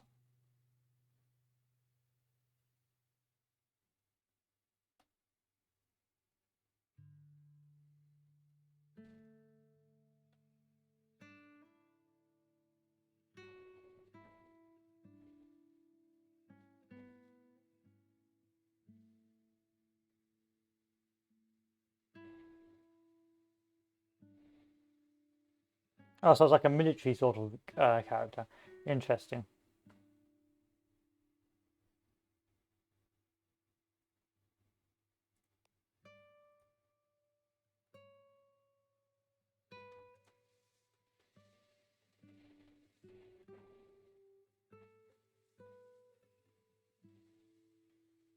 This supplicant is got such a low profile, but it's absolutely pure evil. This is hilarious. It just now starts causing chaos in this nation. See what the heroes are planning to do. So that hero wants to kill me, but because I got such a low profile, I'm going to start fleeing elsewhere.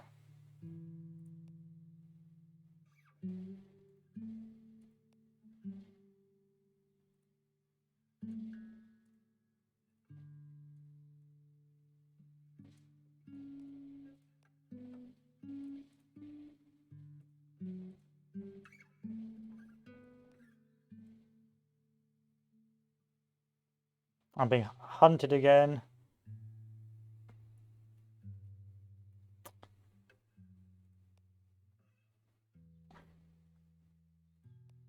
I'm going to use my powers on this fellow. Hopefully that will attract his attention elsewhere.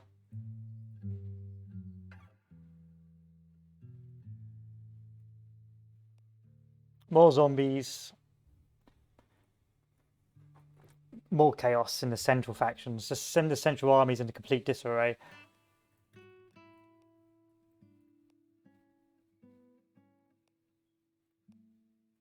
With zombie hordes.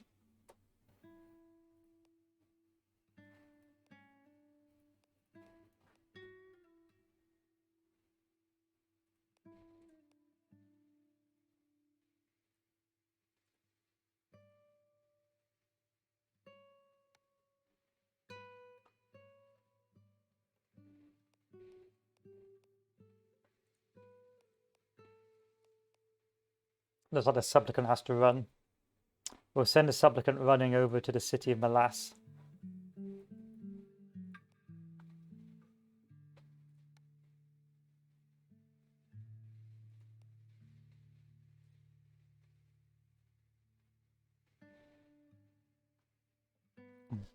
The zombie hordes. I love the zombie hordes. I do love a zombie horde. Sadly, my shadow, I believe, is gone now, so I'm going to have to make a new shadow. So we'll use our powers and see where we can continue to cause problems. So the few kingdoms that are still intact are in the north. So I'm tempted to attempt to spread my evil to the northern kingdoms now. So I'm going to use a power. Select this fellow. And see what the world is like over here. Let's do Well of Shallows here. The north, sadly, has been left untouched for now. The northern kingdoms, apart from this kingdom here, which is a deep one hellhole.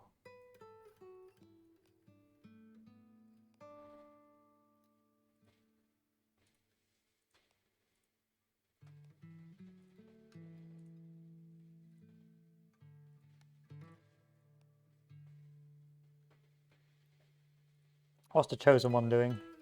Warn the world, or good luck with that.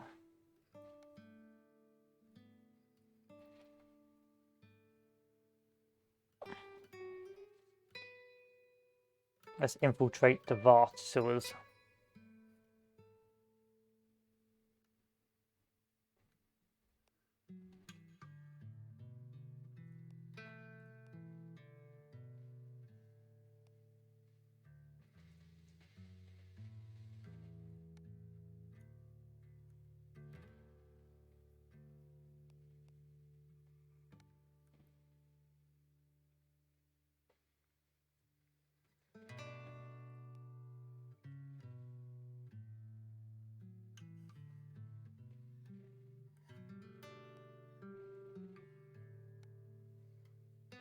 Don't worry, I'll get to you in a second. So the plague is just gone out of control. It's just constantly spread.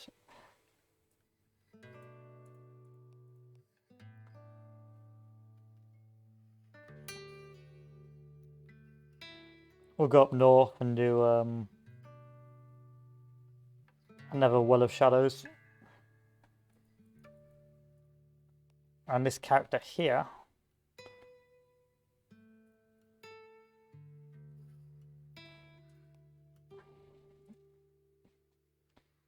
We'll raid the periphery and just cause chaos around this city so we can infiltrate it better.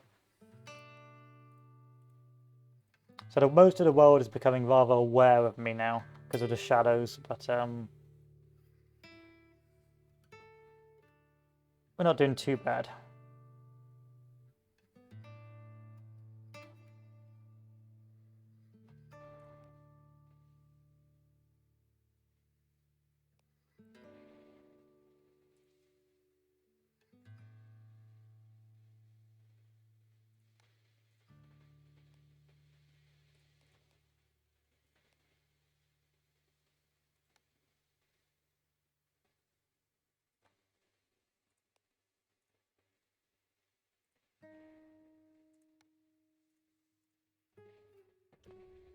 More chaos in the north.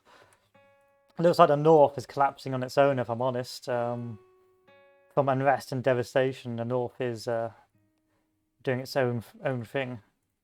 I could probably just leave the north to its own fate.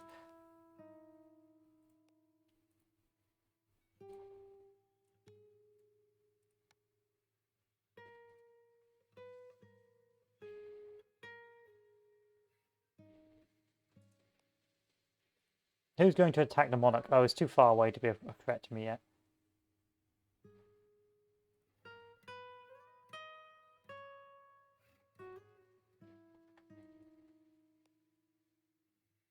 I mean, I could try and lie low now. Nah, we're good. We're good. Don't get distracted somewhere else.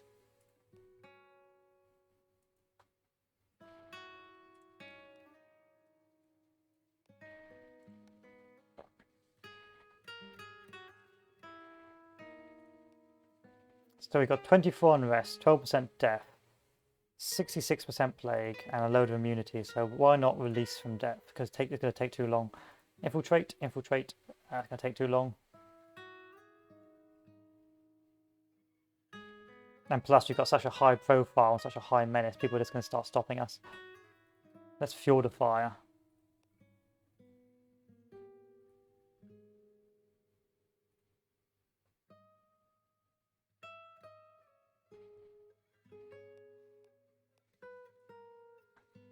And send our new hero back down to this village, because this is one of the few unmolested areas of the map.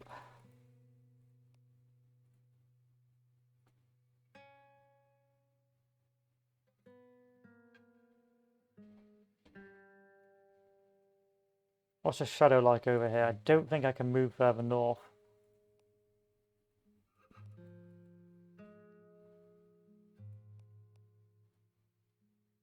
There's no security there, so I could try and infiltrate there. As the zombie hordes continue just to cause havoc.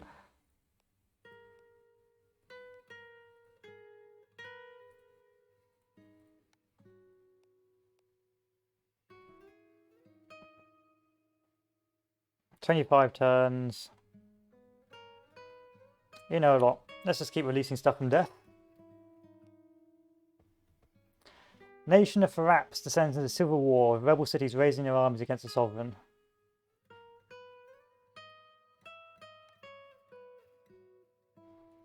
Oh, here we go. It's finally fragmented. The kingdoms in the centre have finally fragmented.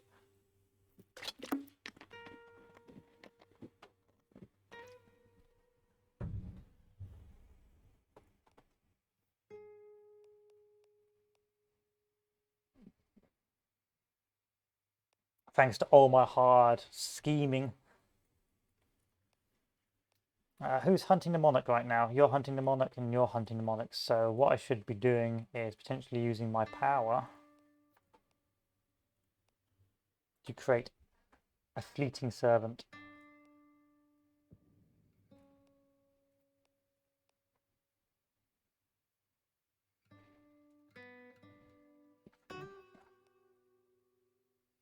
And I will send the monarch over here.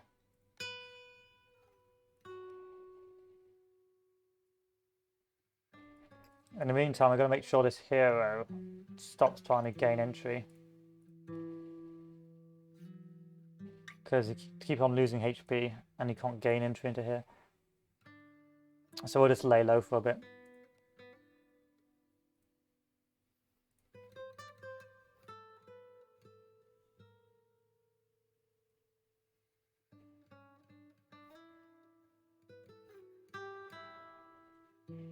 Another well of shadows, why not?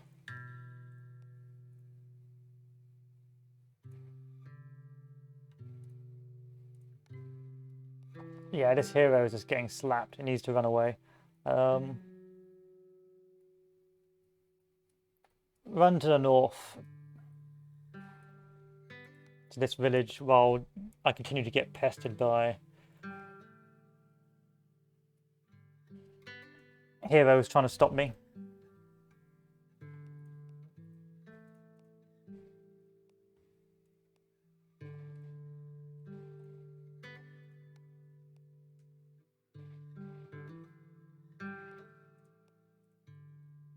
Oh no. Oh, what a shame. I can't create a new one, sadly.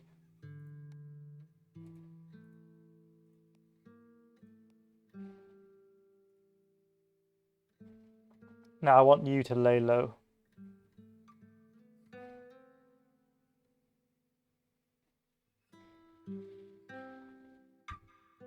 I'll rest and resupply.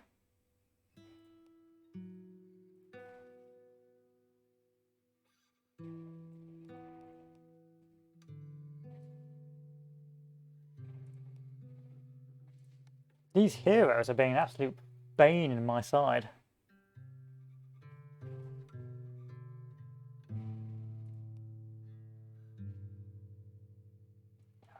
Thankfully, most of the world has descended into chaos, eh?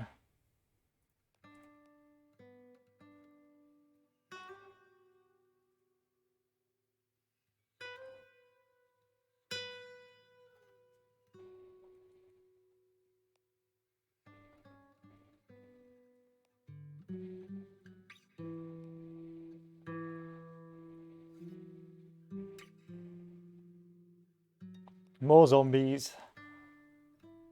Let's send our loyal servant further off to...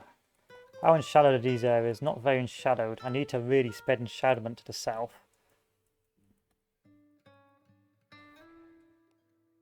So we'll go down to this village and add a well of shadows.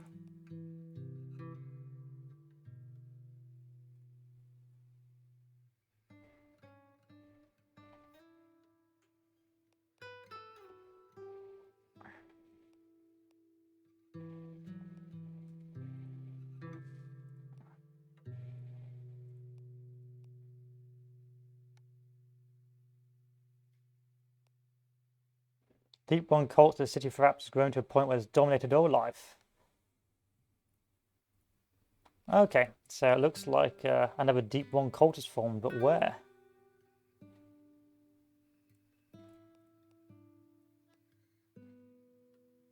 Over here.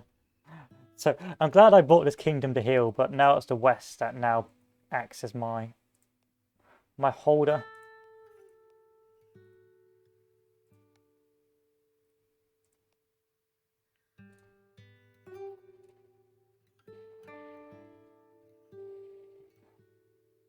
The city of Atra is under siege and soon will fall. The fate of all inside certainly sealed if the walls are breached. A desperate and daring move, Duchess Pone Vitaly has been saved by a personal guard, escaping along the coast with members of her close family. In the early morning, bidding a hasty farewell to the servants to slip away. Oh, the zombies have taken the map of the city, and now they're running.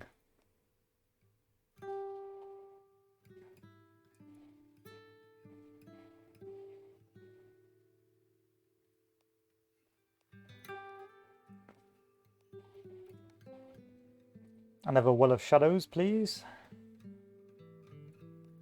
As these heroes continue to stop me. What is this hero up to anyway? The main hero is trying to reduce tensions. He's trying to save the north from the impending doom, but I don't think it's going to work. And meanwhile, the trickster has infested the fort here.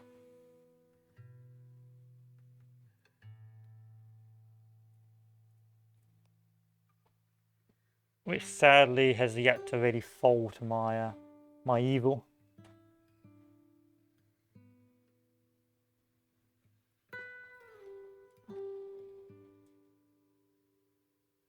What's the hero like here? He's got ambition and discord, so a bit of a pain in the arse, really.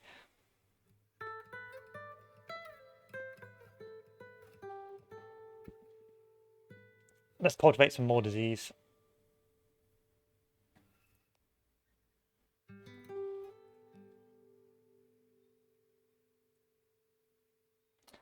As awareness of the world panic and world panic reached a peak, humanity comes to terms with the threat it faces. The chosen one calls for an alliance to prevent your rise.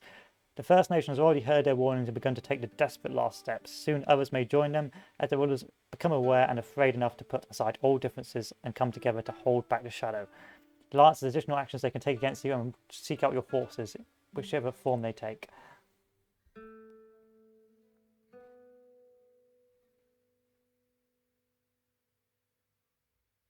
There's nothing but civil war and chaos going on.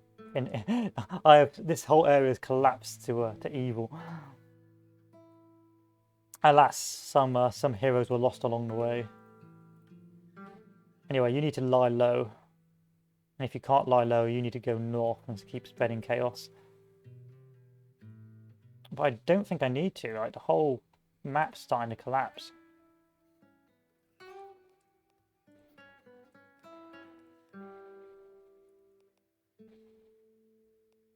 Instead, we'll move south with our hero and keep on trying to spread evil this way.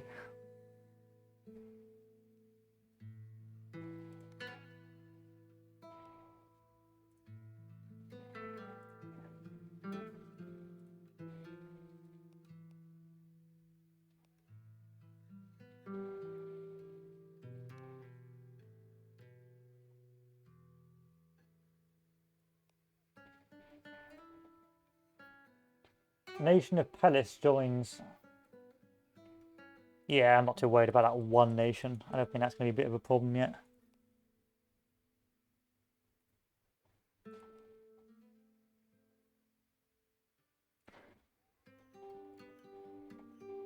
Another zombie horde to be released. Another well of shadows to start doing things.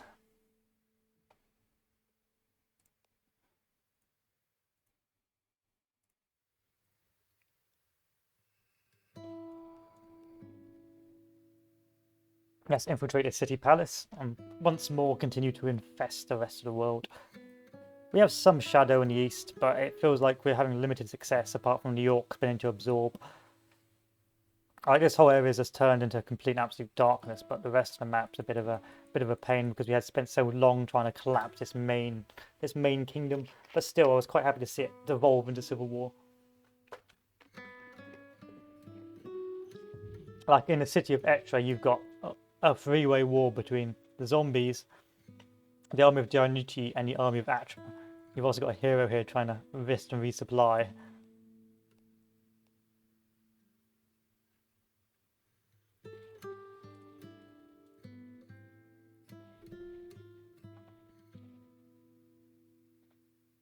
So what did you do here? I think you just did not a lot. So this has got 100% enshadowment. This has got 33% enshadowment. So if I go over here in my 7 HP and go and check to see what the fatalities are like here, I can do Death Shadow, which should hopefully increase the shadow significantly. So the good thing is, because I'm causing so many different types of fire with civil war, plague, zombies, and darkness, the heroes can no longer really do are spread too thin, meaning that I can do a bit of, a bit as much as I like, really.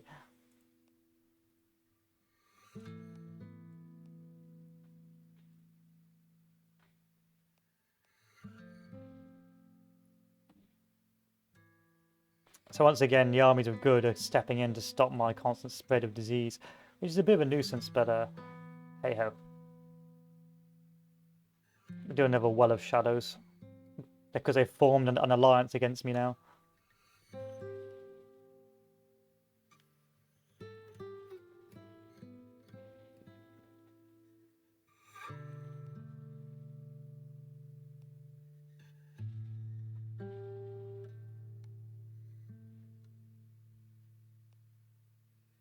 A lot of heroes becoming aware now.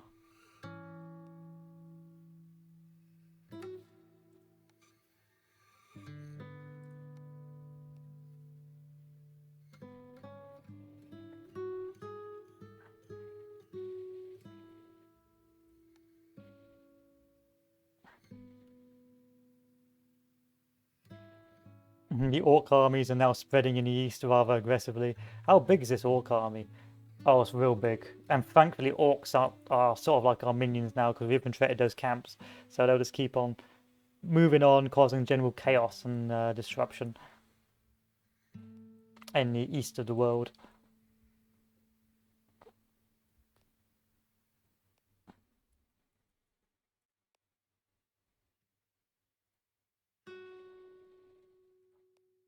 Oh, did I lose my shadow? I did, so I'm going to have to use my power to do another split shadow. So where is a hero? Select that hero, and then this split shadow can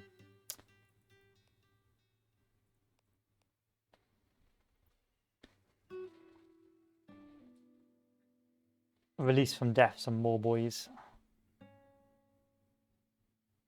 Or do a well of shadows or death shadow, whichever's best you think. Alright, cultivate strains of virus.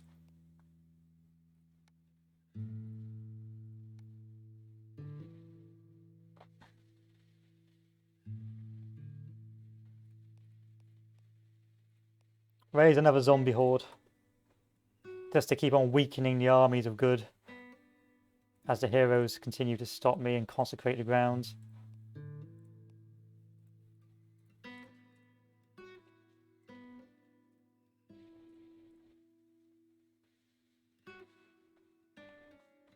Yeah, the east is collapsing. And darkness is just everywhere in the north. However, the heroes have been doing a very good job at stopping me spreading my darkness, which is a bit of a nightmare. However, that civil war has just spread complete chaos in the north, and that big empire is going to hopefully not prevent me from stopping the big bad.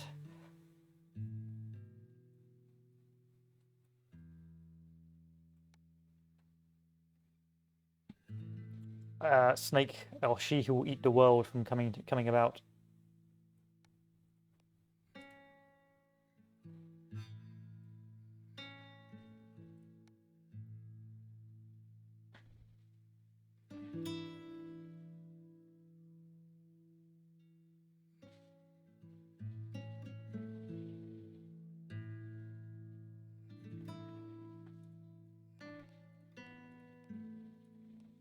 What's the city like?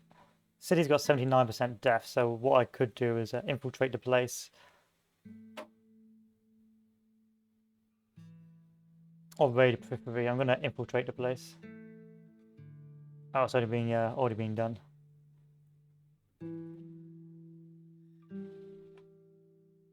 Yeah, I'm feeling pretty confident now. The world is just collapsing from death. I think you've got different things, so you can press this to see what nations there are. So you've got what's left of these nations. So this is a pretty strong nation, but you can see how this has changed to collapse under the machinations of my agents. And then, of course, agent visibility. So if I select my agent, you can see that this agent is basically visible across the entire map. This agent has got a very low visibility, which allows him to just go and scheme as he pleases, and so on and so forth. So the more visible they are, the more likely agents will try and stop them doing what they need to do. Diplomacy. So we select this nation, we can see who they're at war with and who they're allied with. So we've got some strong alliances there. There's some basically general wars in the north. How infiltrated things are, how aware the world is. You can see that most of the world is aware now, but it doesn't really matter.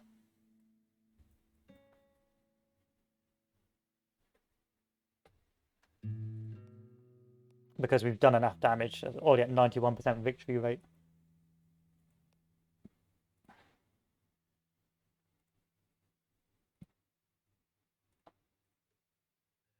And most of the world is now becoming shadowed.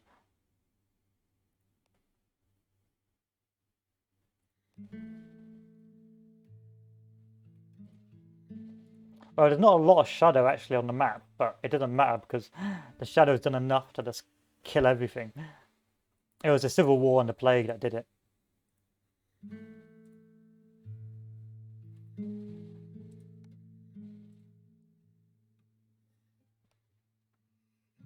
That it was the plague. The plague just blew up. I mean, the plague is still halfway across the map and is some disgusting black death.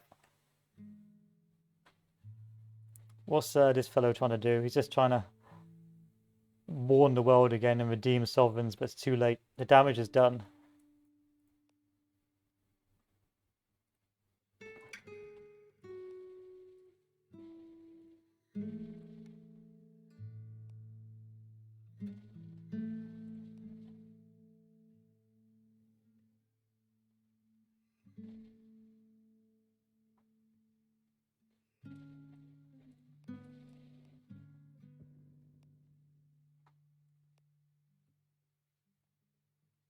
Oh no, we lost the hero. Mediator Throb stands over the fallen body of the harvester and feels nothing but dread. Well, that's a typo. In the distance, he hears dogs and he knows they come for him. Dogs lead their master in his eternal hunt. While harvester's body may lie broken and ruined, his soul is unkillable and the hunt will continue. Medio Frabellus Fatia flees but knows he has damned himself and his family. They will not escape, not in life, perhaps not in death. The howling is constant, just at the edge of hearing, and the feeling of being watched gnaws at their consciousness. Their dread awakens their minds, pushing them to insanity, waiting for the slightest reason to shatter their rationality and descend them into a paranoid frenzy.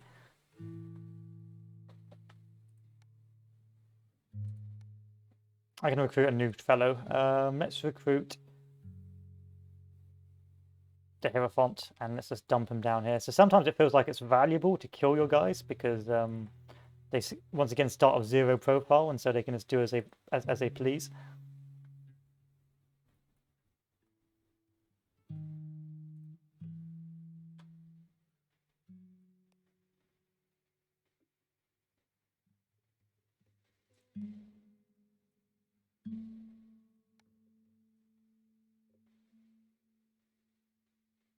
Alliance of Decorate declares crusade against the ruins of the Mozassi horde, seeking to eradicate the threat by any means necessary. If they're taken in shadowed locations, they will execute in shadow rulers and populations in a desperate bid to drive back the shadow. So there's their alliance here. We'll see how well that works out for you.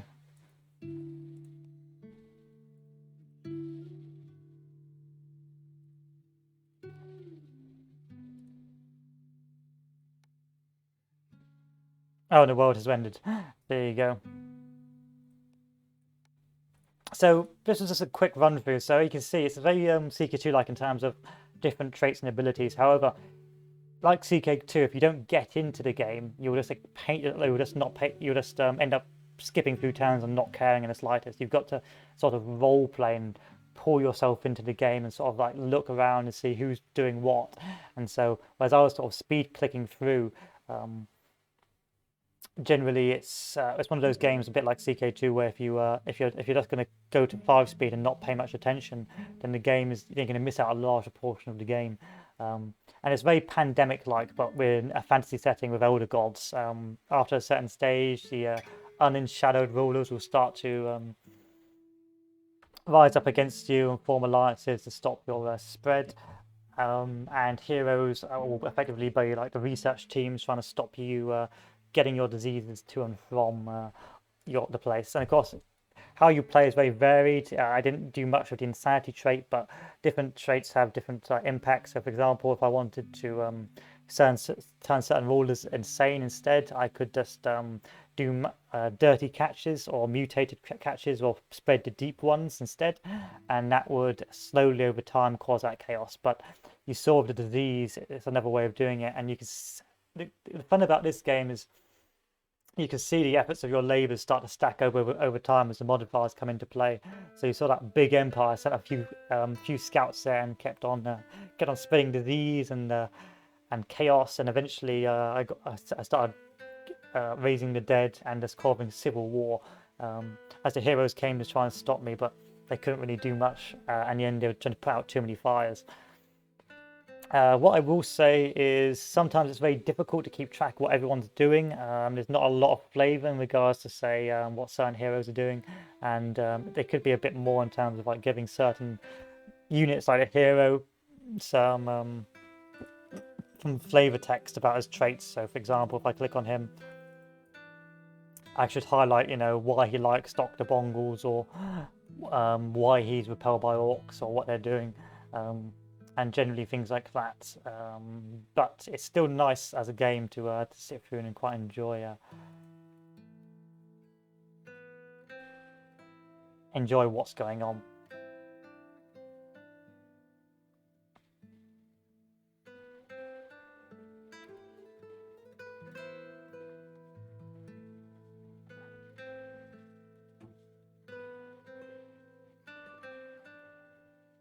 See all there, but still, it's a very good game, bare bones, and but you can see it's really a modifier game, and it can be fun losing just because of what you intend to do.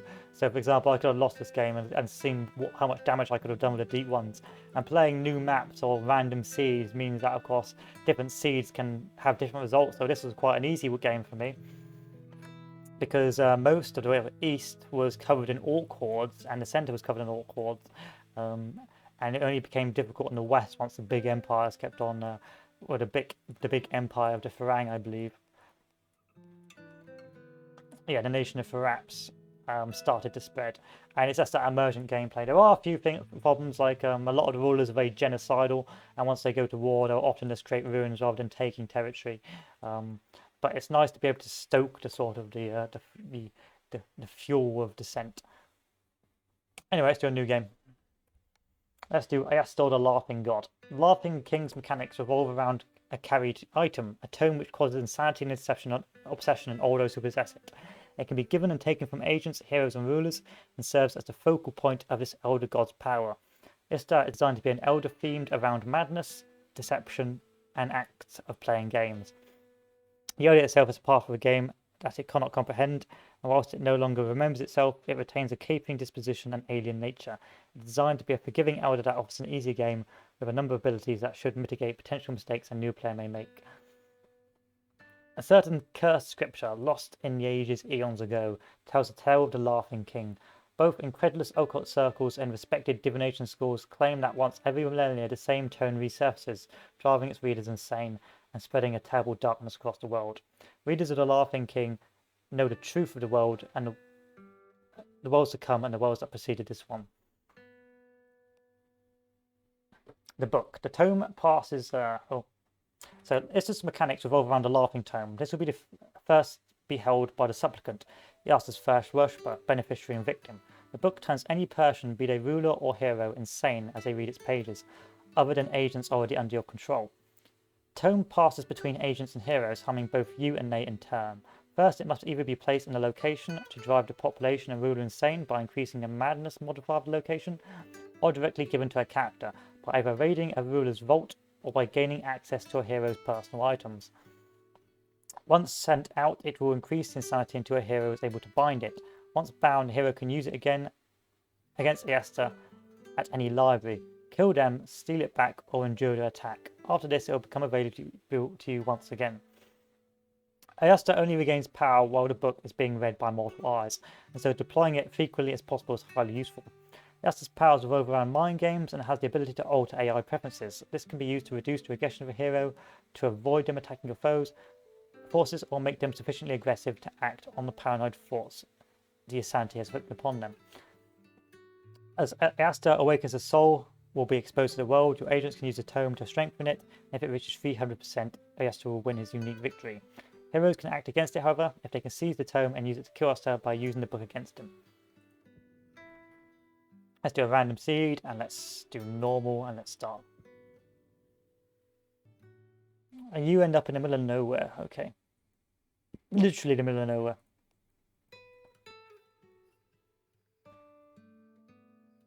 So, where is the biggest kingdom?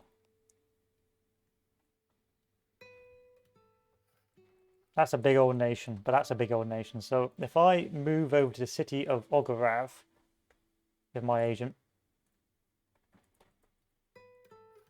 like so, then create an agent under the courtier, put him in here already.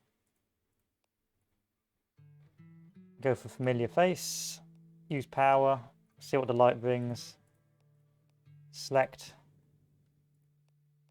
and then I believe it is infiltrate the docks.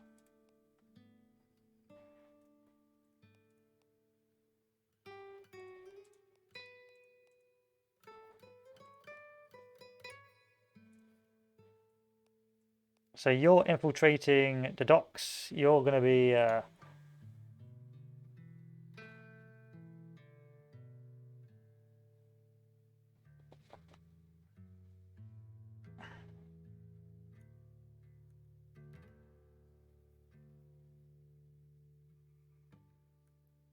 We're going to place the tome.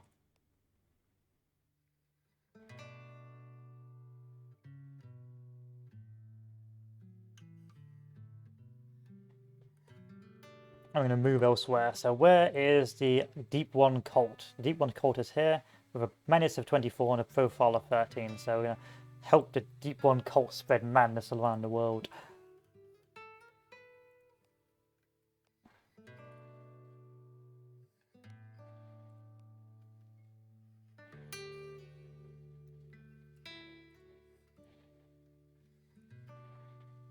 Here we are. Madness is beginning to spread.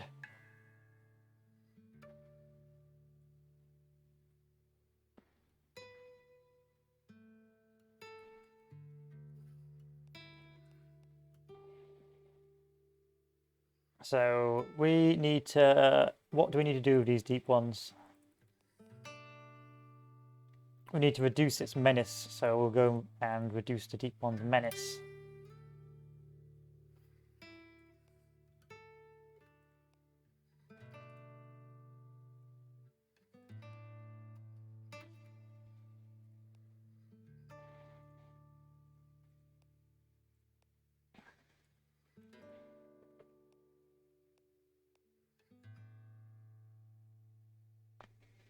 Can we pick up the book again afterwards?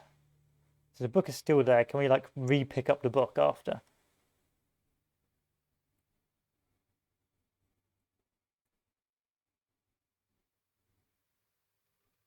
Not really, no.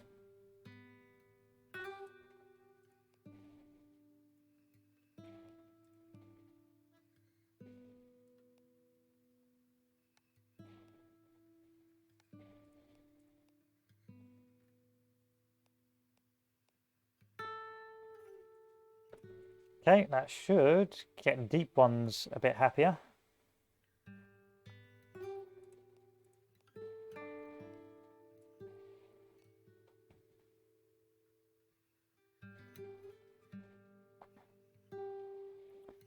Let's spread to the fortress here.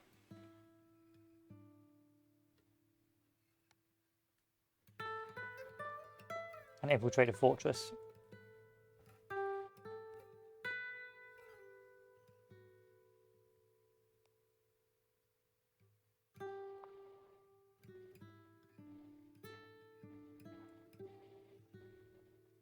"13 turns to drive up madness in this place."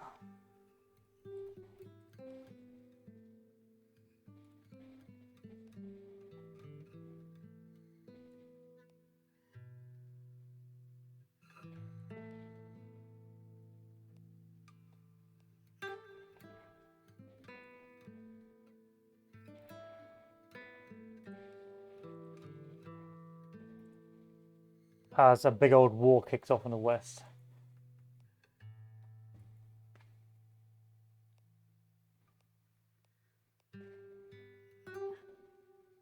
I want to pick up the Laughing Tome again.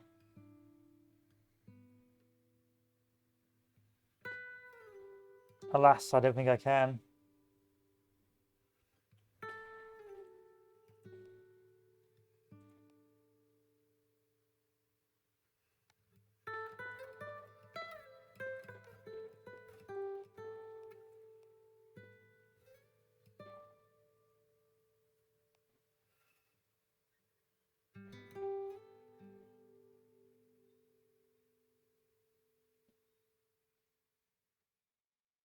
It can cause a volcanic eruption.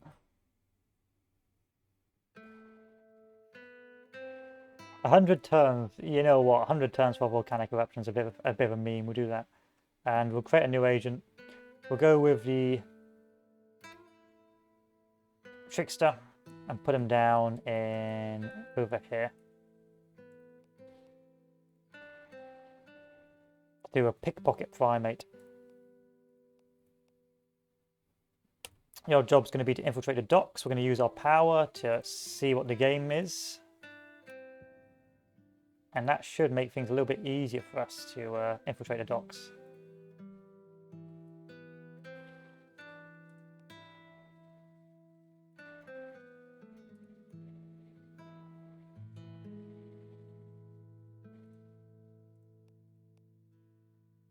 Okay, they want to bind the tome. So if we use the power...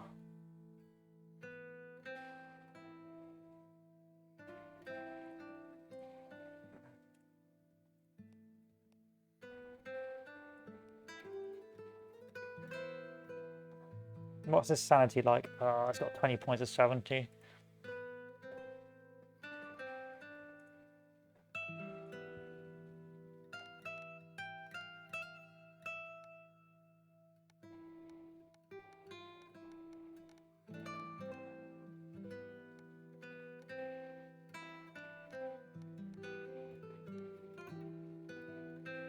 He loves deep ones, right? This fellow... So how long is it going to take for him to bind this? 4 turns. So if I get my hero to lie low...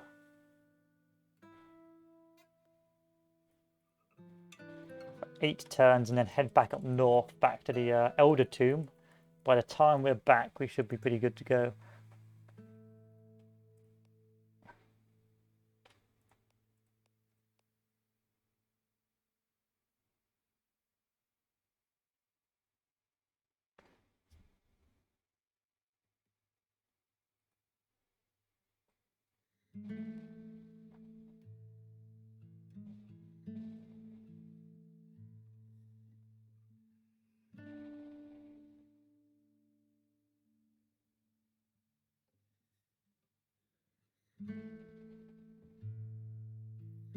Can't attack him. I suppose I will infiltrate the city palace. And all these guys are trying to stop my madness, trying to weaken Asta.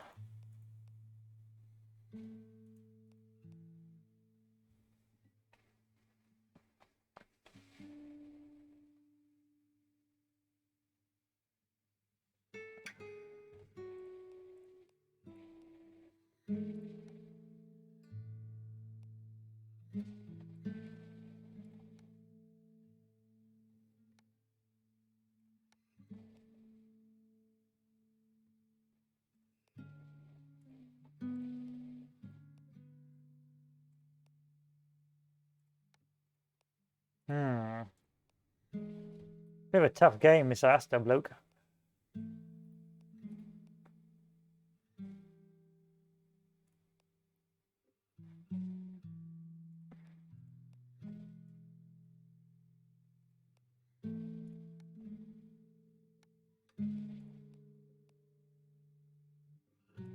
Oh, there you go. My hero's gone. My ruler's gone insane because of the madness in that area, which is 117%. So now they're going to go around and hopefully do some crazy stuff.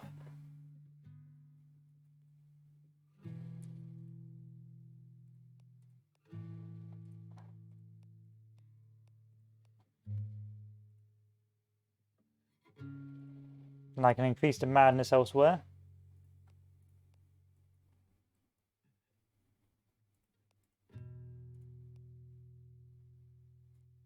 So if I just use the power for...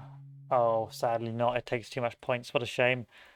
Madness is a bit harder because it's just trying to hope the AI does some potato stuff.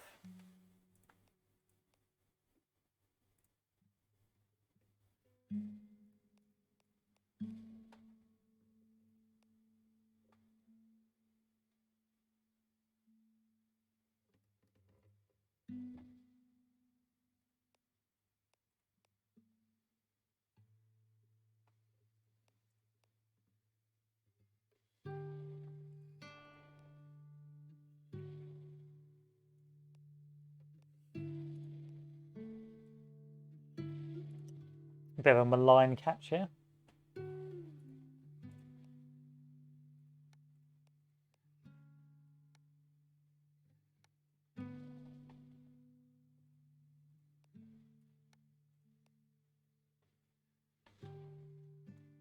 This region has been shadowed.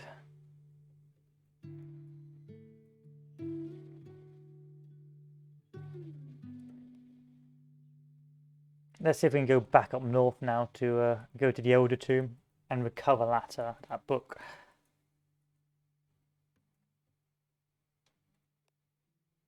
Oh,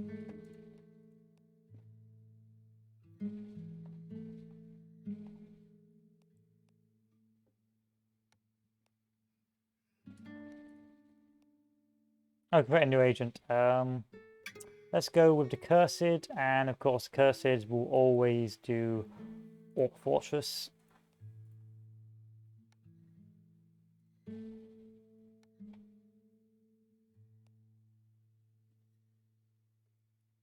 Let's summon that tome back.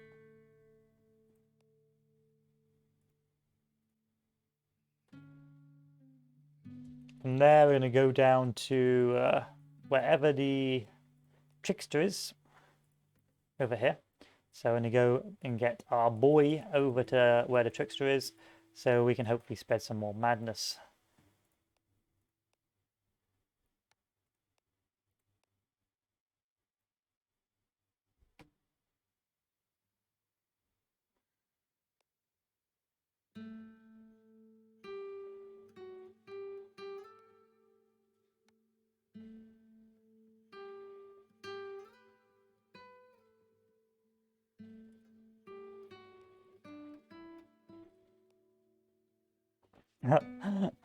He's going crazy.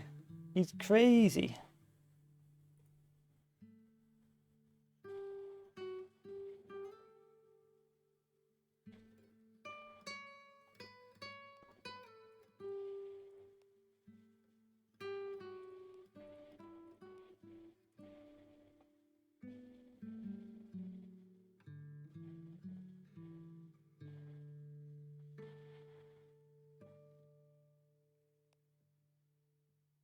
Oh, see, the tome gets more powerful as the game goes on.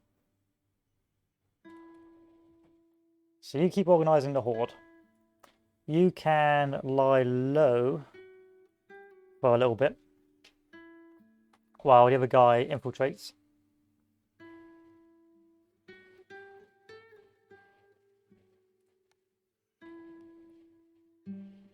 Madness is getting pretty good here.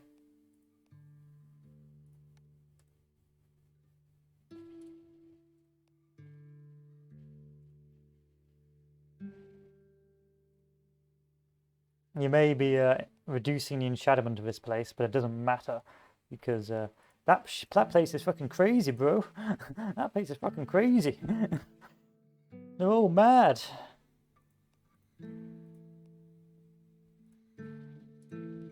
And the ruler's an arsehole now.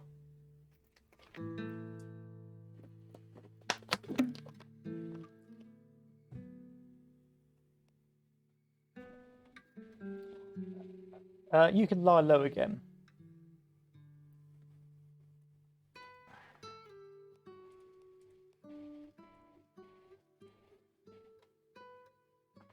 Okay, you've done your bit here. You're getting nice and strong. You can recruit a few goblins, why not?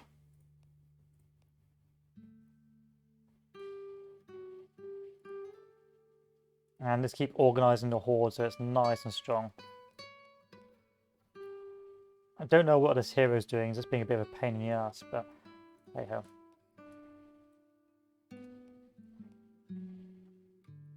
Give me another malign catch, eh? Oh, you can't, what a shame. Let's do Well of Shadows. How long is it going to take my other boy to... Yeah, it's going to take too long. Oh no, it should be fun.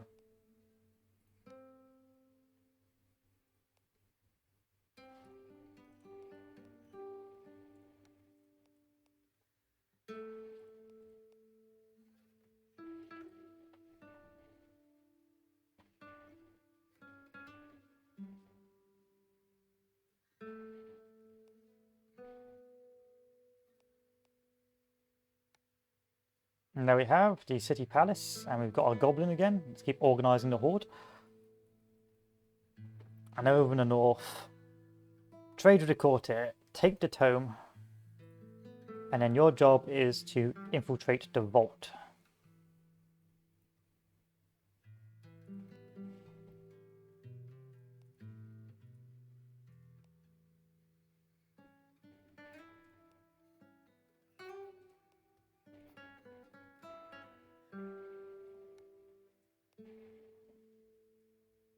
Enjoy! I've taken your gold.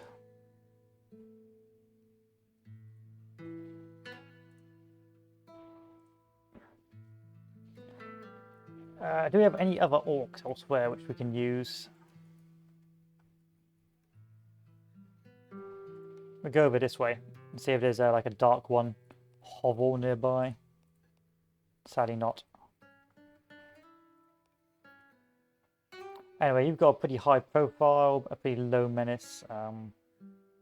You can now do a Well of Shadows. Oh, that's already been done. You can recruit a sellsword.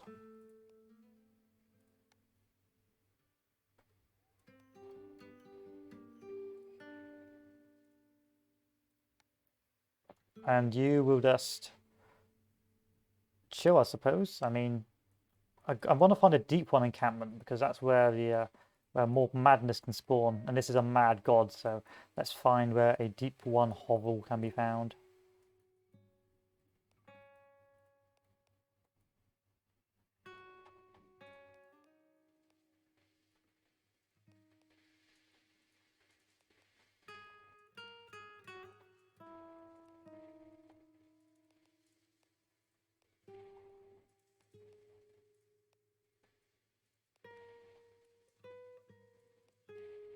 Over here, okay.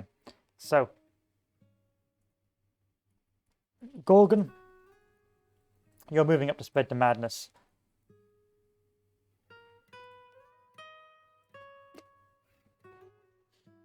Our trickster is going to start moving elsewhere. To another port town.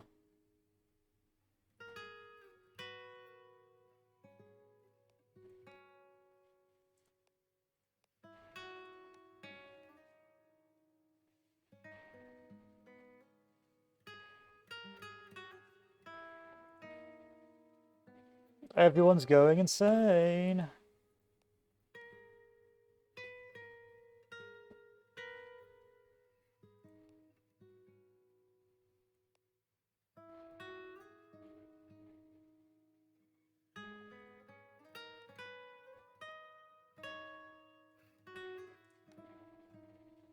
So you're going to infiltrate the docks for me, old boy. But first we're going to use the power of... Let's see what the game brings to infiltrate. And then our fellow here is going to start maneuvering itself over to the city of Drawvange. Or actually, should we move to a more central area? Let's move to the city of Obodonga, something like that.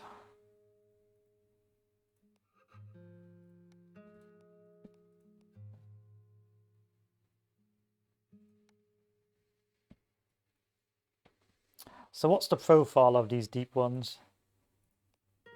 Deep one cult has got a menace of 15 and a profile of 8. It's also got a shitload of madness, so we could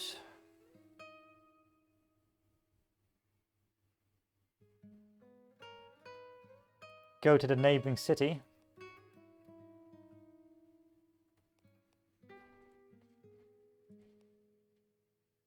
and infiltrate the docks and try and send that place crazy as well.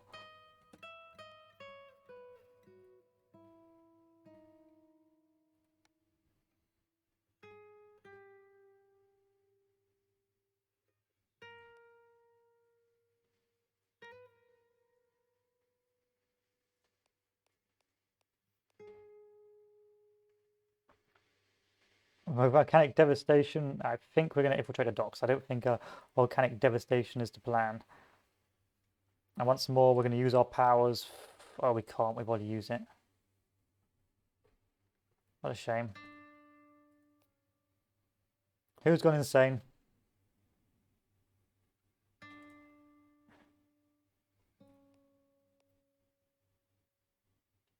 We're going to use our power to attract this lady away.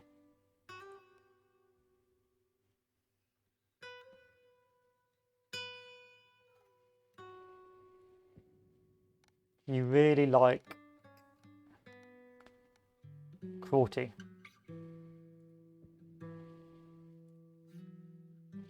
And you really dislike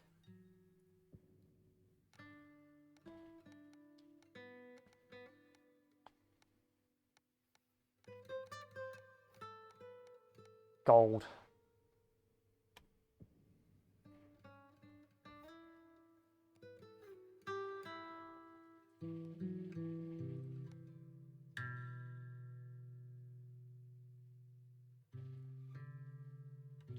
Doesn't really do much to this lady.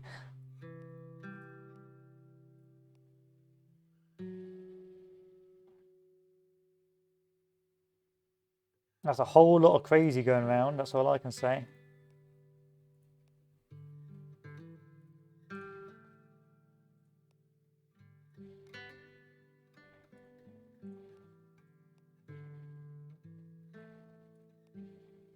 Where's my book? Okay, you still got the Book of Doom.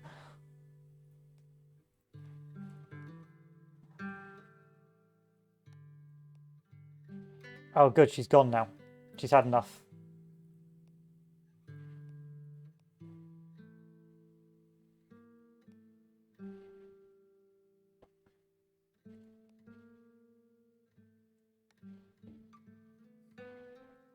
Let's spread our insanity elsewhere. So where should we make go insane? So where is my... Why not send this fellow insane?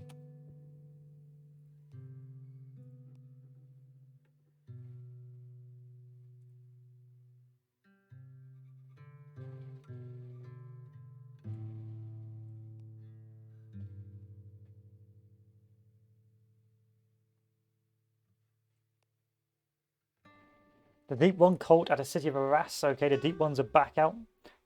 Almost returned to the Deeps. So where is the Deep One cult? Where did it turn up?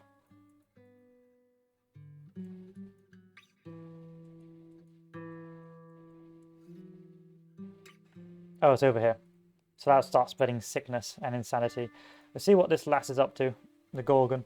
So once the Gorgon, that's going to take 85 turns. Let's go over to the Sanctum instead and help the crazies out.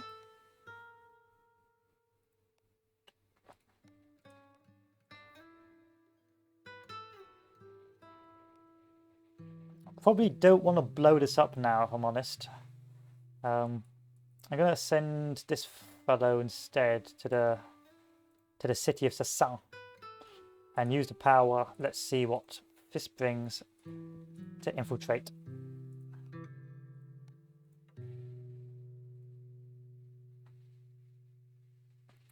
Okay, I'll lie this guy low for a few turns.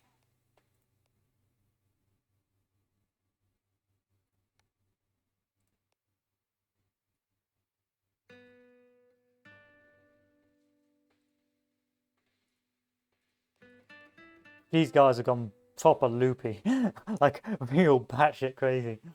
Love cruelty, love combat.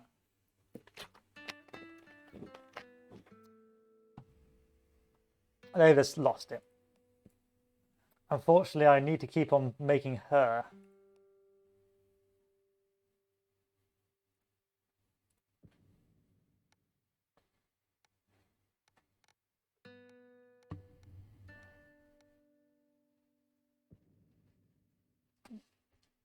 Not like what's going on up here.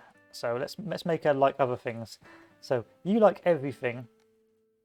You like discord. Go cause some discord.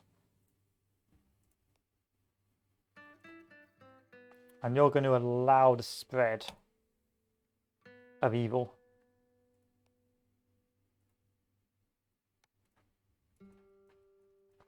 The crazy must continue to spread. Oh, you're binding the tome. Fuck you. But instead, can I give you something else? You really hate orcs. You really hate orcs. This is your preference now. You really hate orcs.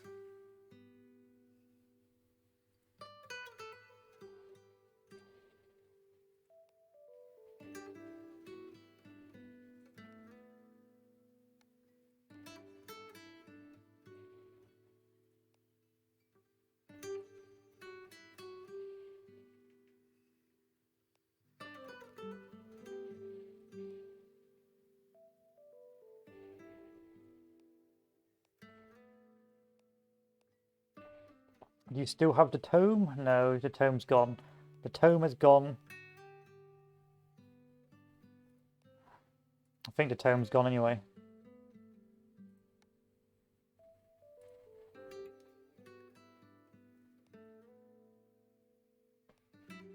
Oh no, you're still binding it. That's good. That's good.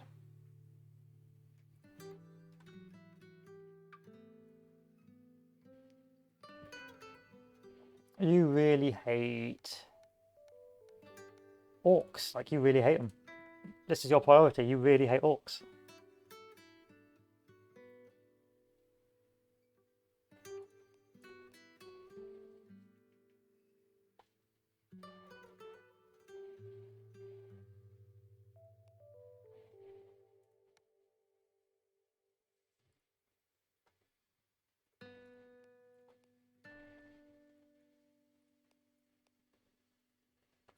I got a high level of madness going on, but I feel like there should be like more events, like things should be more padded out, like, oh god, like this guy decided to run through the street naked or something like that, you know? But sadly not. So I'm going to send the supplicant back up to the older tomb in preparation for the next recovery of the tome. The sadly older heroes are now setting about binding my tome.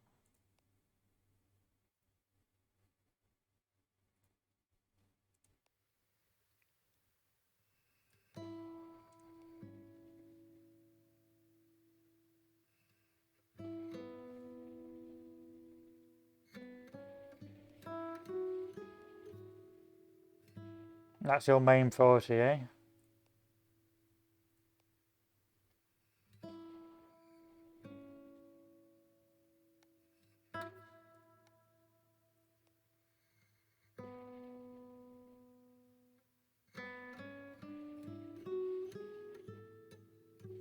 Malign catch. This is a weird one because it's like, on the one hand, you're trying to like cause insanity, but on the other, you're trying to stop the heroes from taking the crazy meme book of laughs.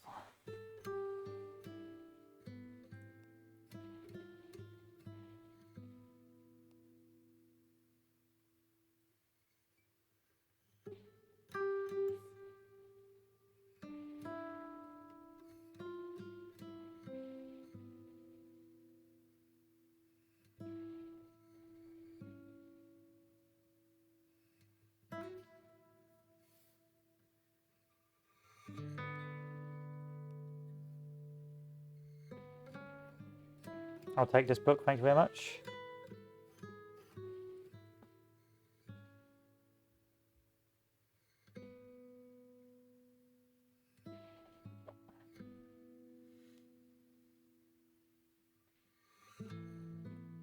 So, do you have the book or not? Okay, you don't have the book, so who has the book?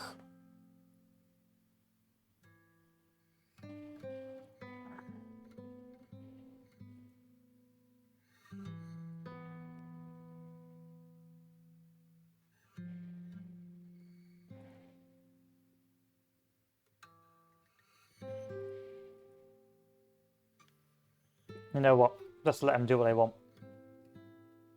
My guy will just chill out there for now.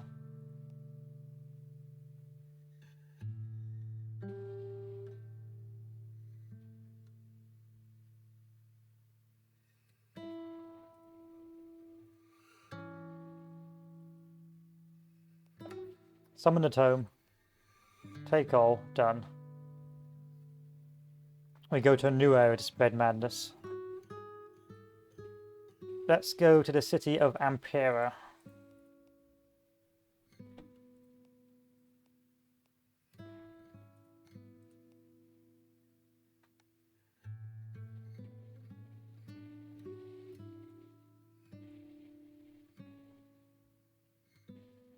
And you need to lie low because you've really got high menace.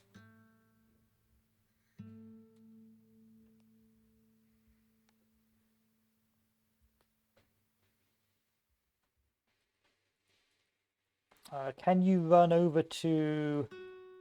Yeah?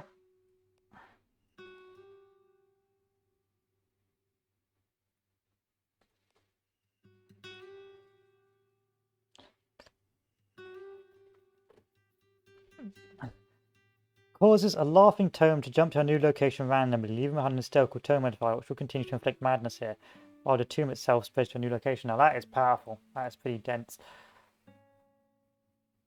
So you're going to infiltrate these areas for me. It's going to take you a while, so we're going to use a power to... Oh, we can't. What a shame.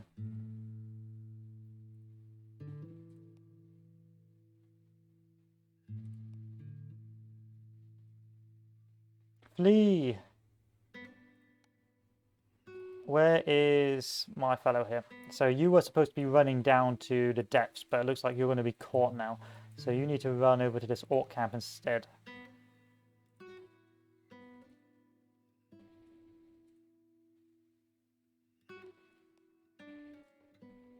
Equally, you need to lie low as well, because no one likes you either. So you're all going to meet down in the south to hide.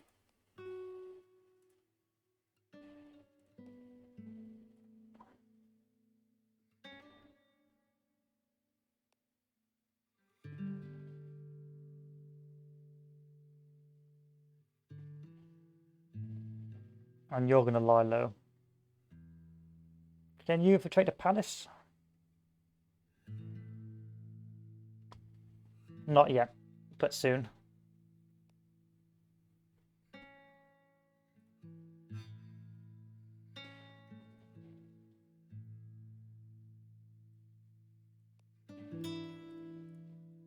Damn.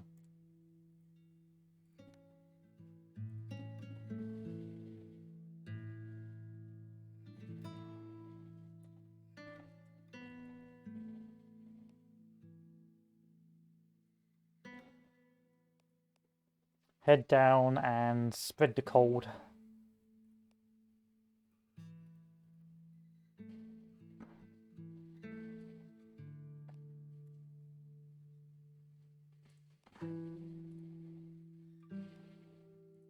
Good, you're going to lie low. Alright, you can't really do propagation because you're too... 3, 2, 1. Alright, dismiss. Alright, you're going to give the tome to Lass. And then you're going to do a lie low while the Lass goes up with the tome to hand it over to the fellow there.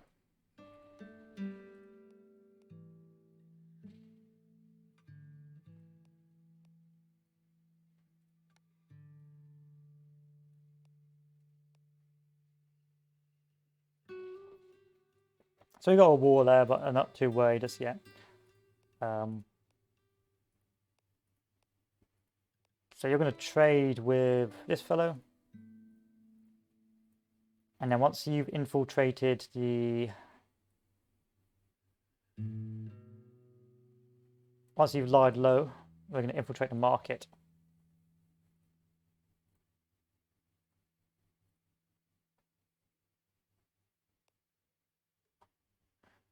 So you're going to infiltrate the market.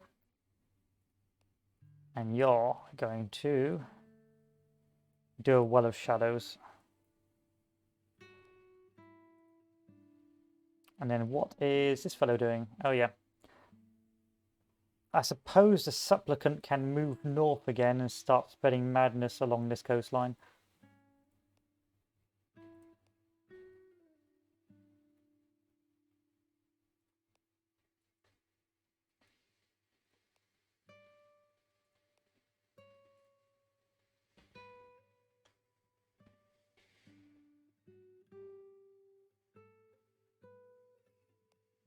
It's a random fish guy.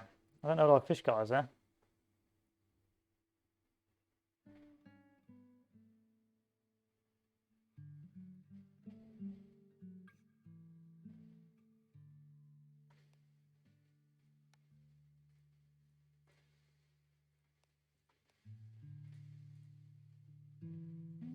It's a lot harder to get the crazies to do stuff, like a lot harder. So over time, it is causing some damage. It's just that it's a lot harder to get.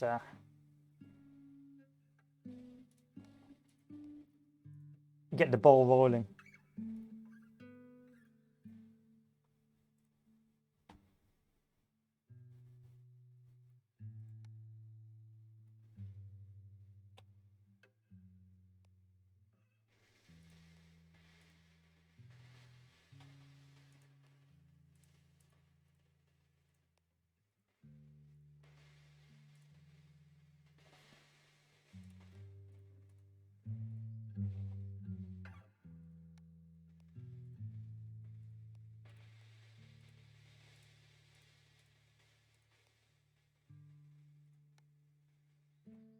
Okay, got our Well of Shadows. I'm going to have this guy low again for a couple of turns.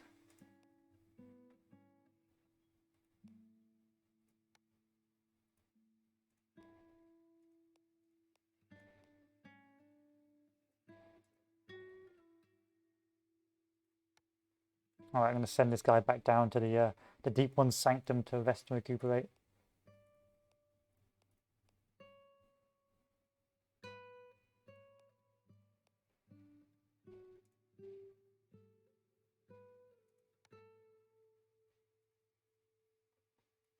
Lots of wars going on. I don't know if that's a cause of the madness or not, but I'm hoping it is.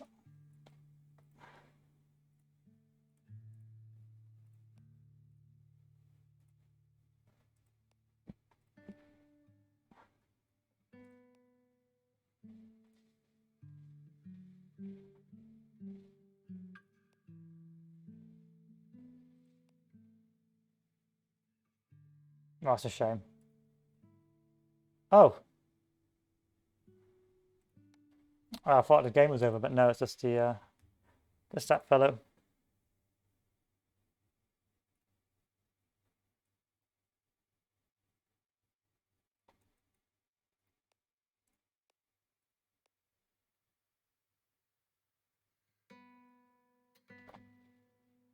So who is the book now?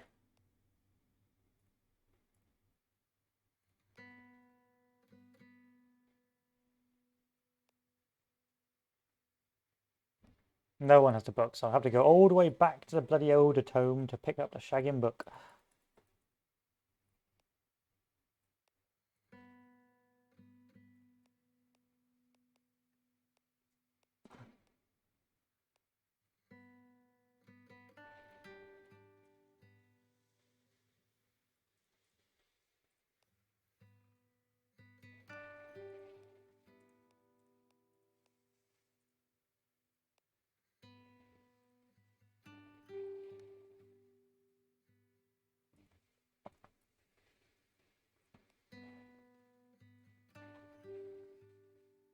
How's the population of this place? Pretty good.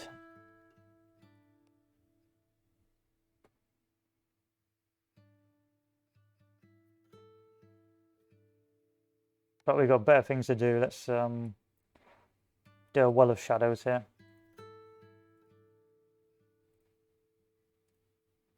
So we're going to send the lone survivor back up north to hide in this coven.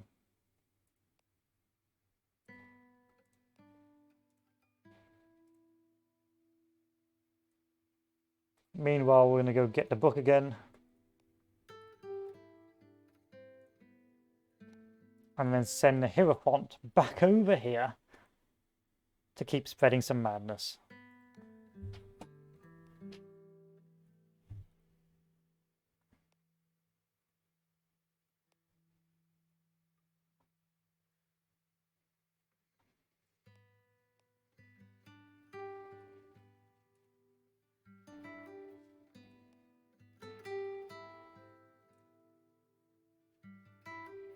Oh, we've got a deep one for it, have we?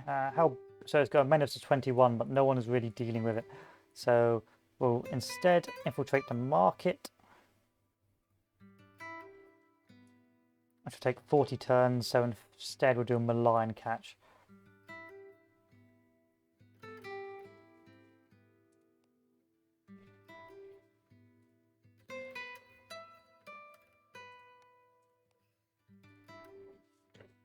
Now, can you finally place that tome.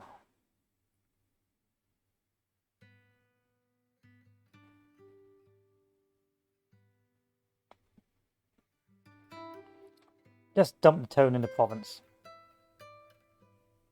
I haven't got time to like infiltrate the entire map. Actually, I do.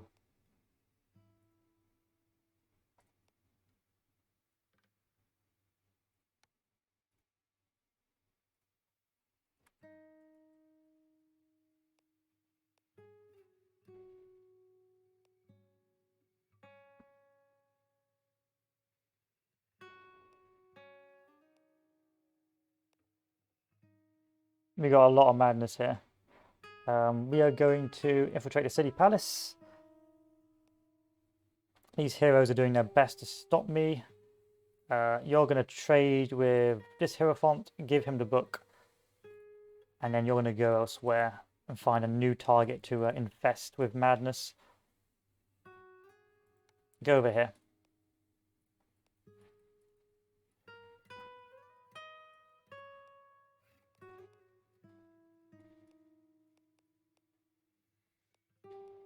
So this place used to be the mad place, but unfortunately not anymore.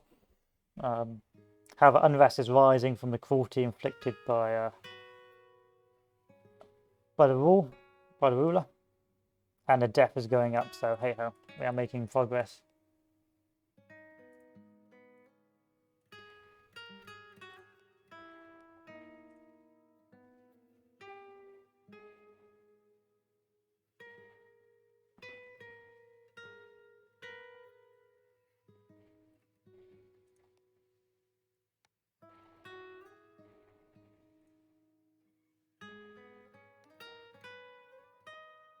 How are you doing? Good. You just keep on lying low in this coven.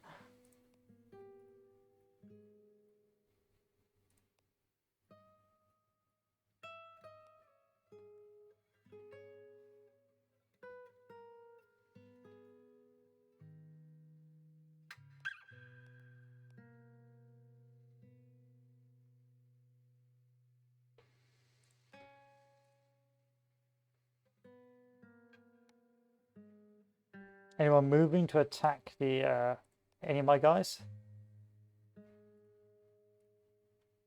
No, but you're too high. So you have to go elsewhere and infiltrate this village and lie low.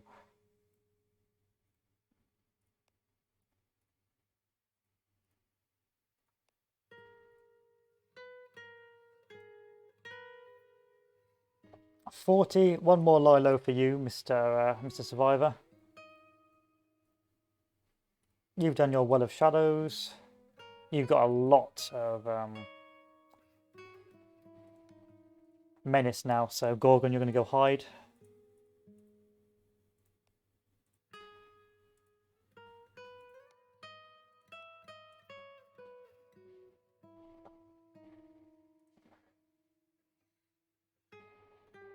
Insanity is spreading pretty much everywhere.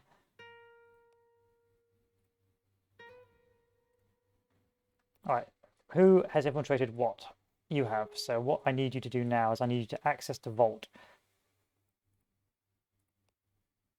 with your stealthiness.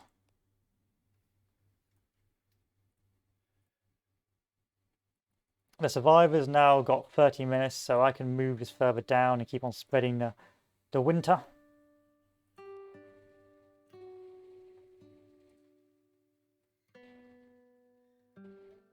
So you should be able to lie low here, but I guess not. You instead going to go back over here. Meanwhile,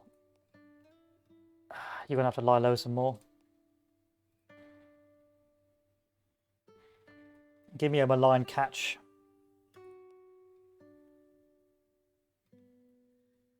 I'll take the mask, and I'll take the gold.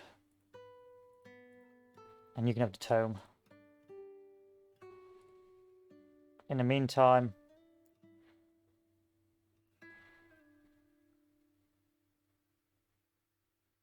preach the gospel of violence. See what these guys are up to. Warn the world. Oh, great. The hero's right next to it.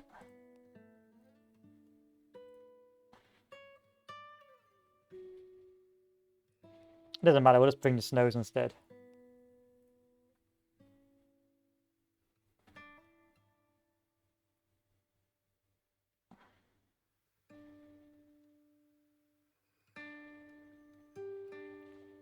Let's unshadow this area.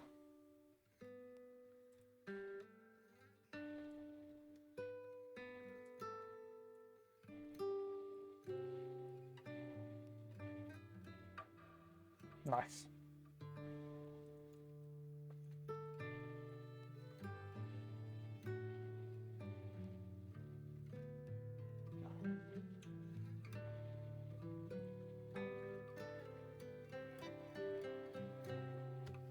Anyone trying to stop my madness? No, good. You're gonna lie low? Actually not.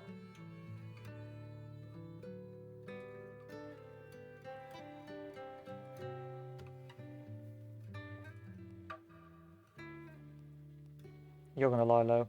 And then the Gorgon is gonna go to the city of Quarter and try and infiltrate the docks.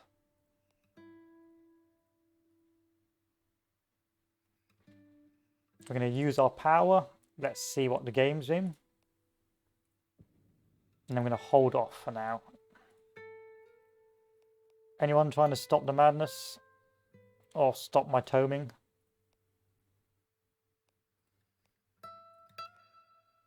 No.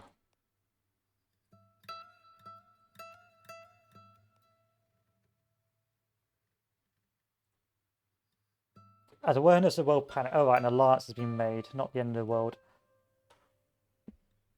Because of 35% lost settlements and God Awakening. So heroes can try and defeat me now. And 100% of chosen can fulfill the prophecy. What's this guy up to? Not much.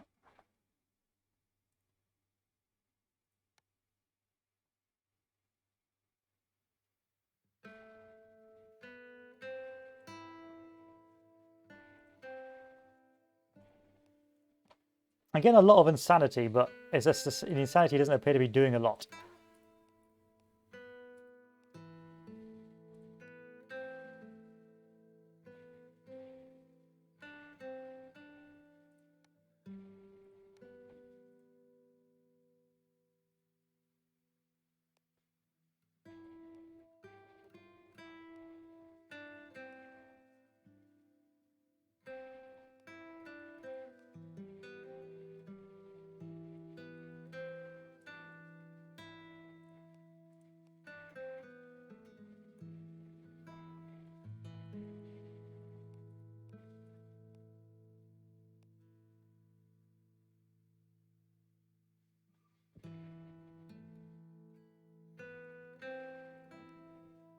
Okay, there's the larping tome.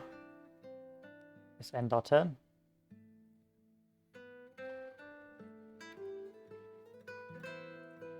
And let's send the supplicant over to the east to start spreading disease and insanity. Let's go to the city of Saquif again. I've already gone to the city. Let's instead go to the city of Chaqua.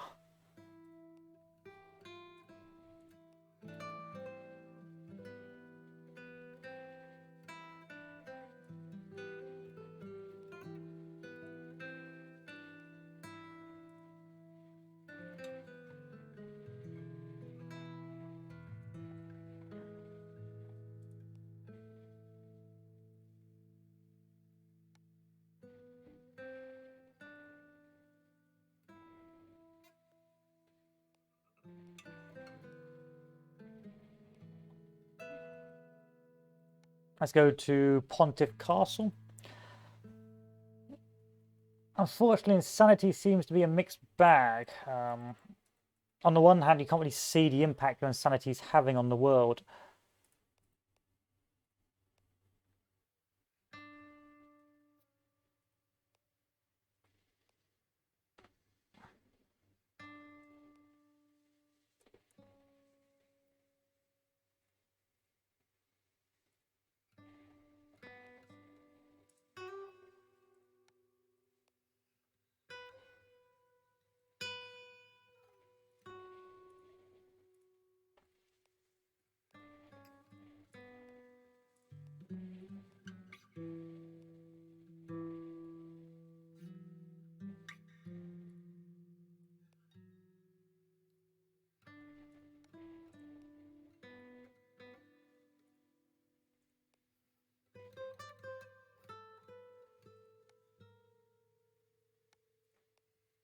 Let's take a look at my book. Is anyone trying to stop the book? Not really.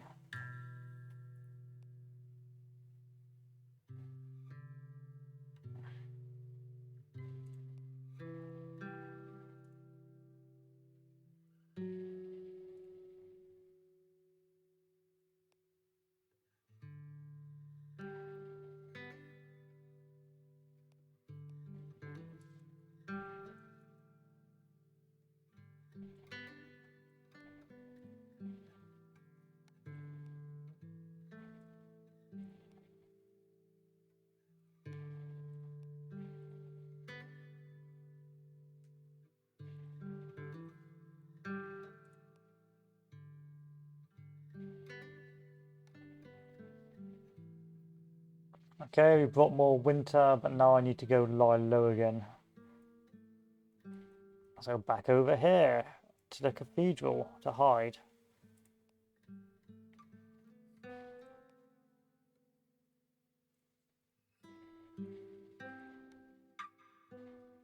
What's the hero doing? Redeeming sovereigns. Oh, the crazy people, basically. And what's my tome doing? You know what? Use power. Hysterical tomb. Select. Where have you gone? Alright, not too bad.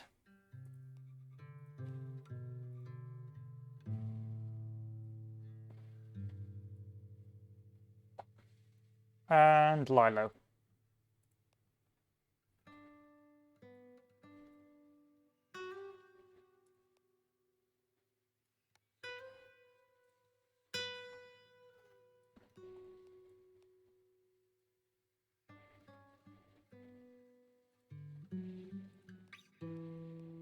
I sent most of you guys absolutely loopy. You're like borderline insane.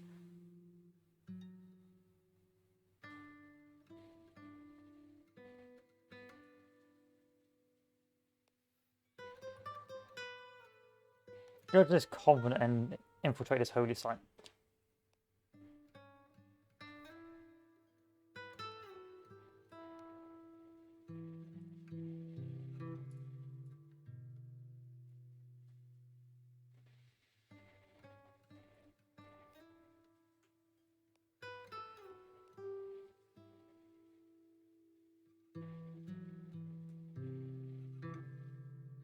I just would like to know what these guys are like. There should be a little icon here saying at war with so and so, you know?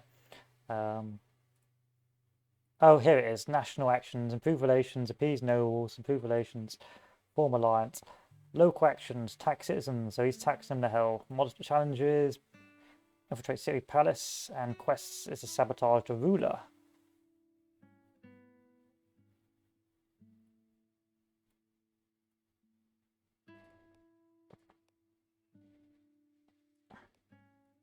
That's useful.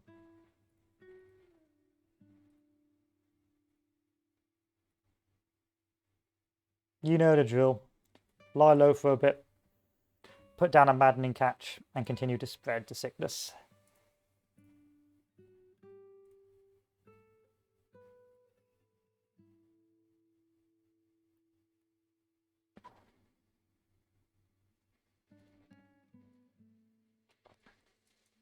Is anyone spreading my book? No, good.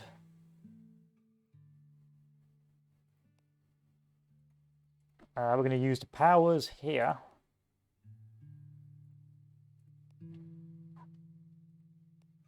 To send it crazy.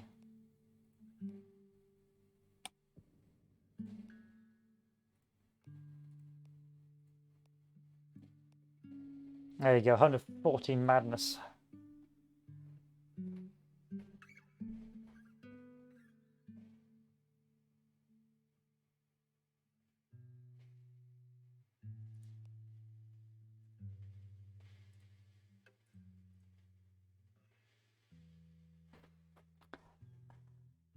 Alliance of Levites declares crusade against the nation of Figoli, seeking to eradicate the threat to any message. If they take in shadowed locations, they will execute in shadowed rulers and populations.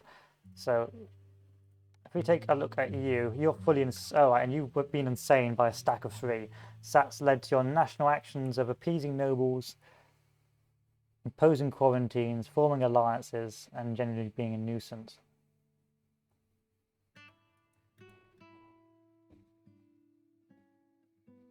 And your local actions have been brutal crackdowns. Okay, so this is much more helpful, giving you an indication of what's going on.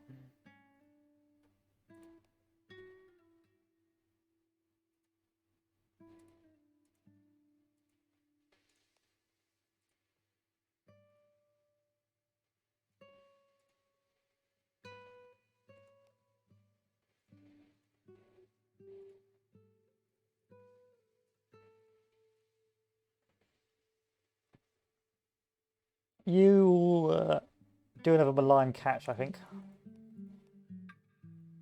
What's this like? Let's do modifiers. So there's no craziness here, which is a shame. So let's spread our craziness with a malign catch. And if we take a look at one, the nations, visibility, international diplomacy. So I believe you guys were at war over here. Infiltration, awareness. Everyone's pretty much aware. No one really cares. So the crazies have decided to go at war with the non-crazies. How did the crazies die? I think maybe the crazies died. What a shame.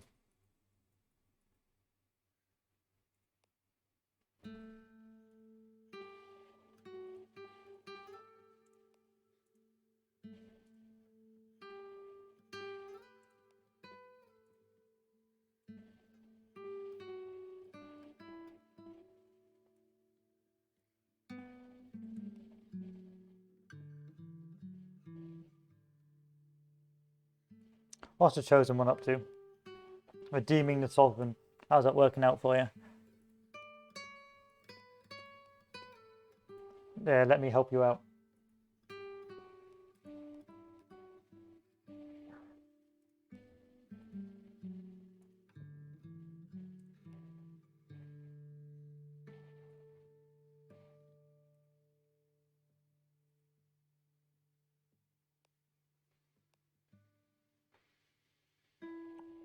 Insane in the membrane.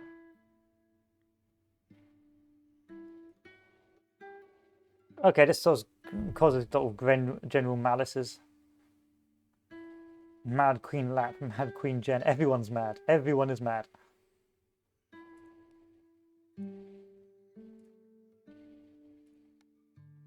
So you're good to go now. You've got 45. We'll keep on spreading the winter south.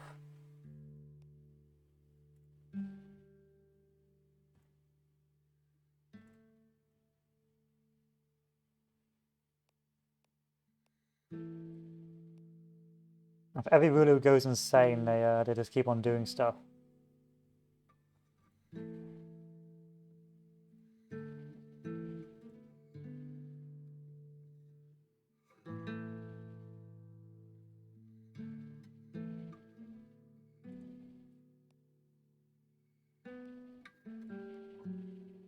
Have you tried to touch my book? Hope not. The book needs to go somewhere else. So where is the last bastion of sanity? You're sane. So you're the last bastion of sanity. So what we'll do is we'll send our guy up, the supplicant, to retrieve the book.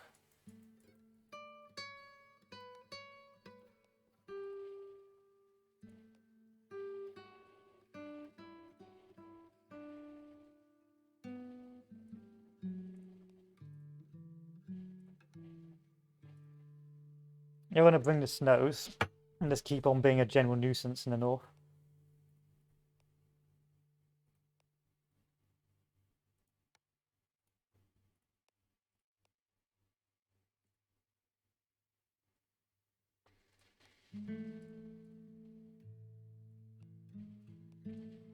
Oh, the orcs just came and screwed that place up.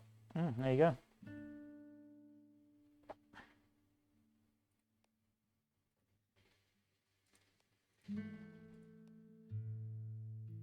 The unrest in the city of Rate has reached a tipping point.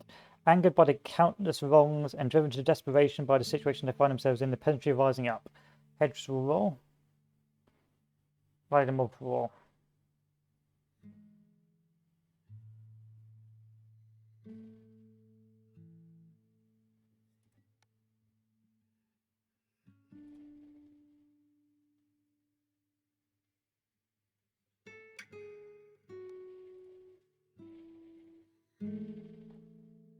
Some sort of bizarre civil wars going on here.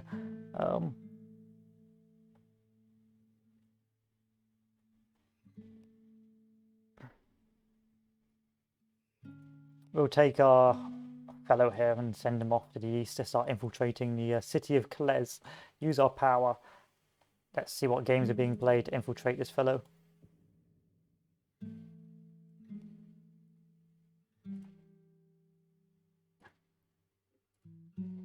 And we are going to pick up that book. Or not, because the book is too far away. Yeah, so we're going to have to send a supplicant back over here to get the shagging book.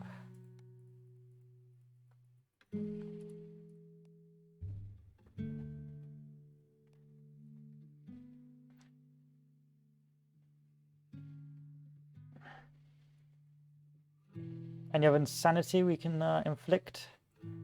Head to that city, the city of rations. I've got plans for the east. Most of our rulers at this stage are borderline insane. And so we're doing pretty well on the insanity front.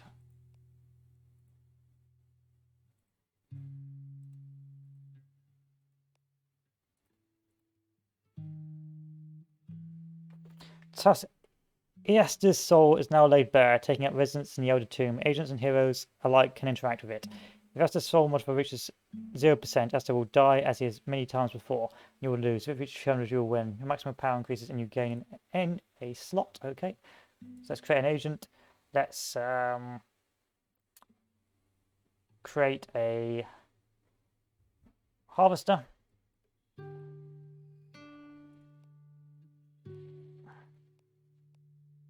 Let's select that. Let's go for Howl Madness and let us create a Well of Shadows. Why not? Let's see what the Chosen One's got planned. Reduce unrest, so no one's really trying to stop me yet.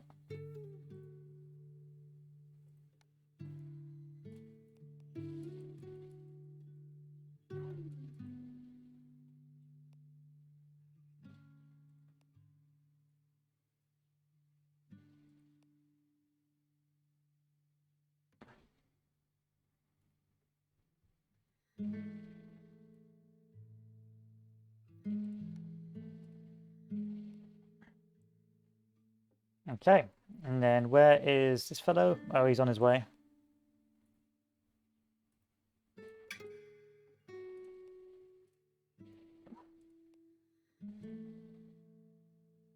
How's the deep ones doing? The deep ones are doing pretty well. First things first, we need to infiltrate the docks.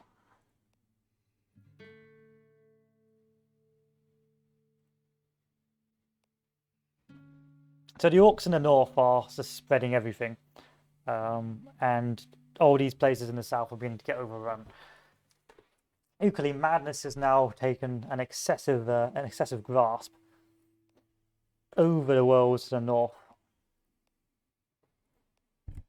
and plus with the snow, that area is completely collapsing.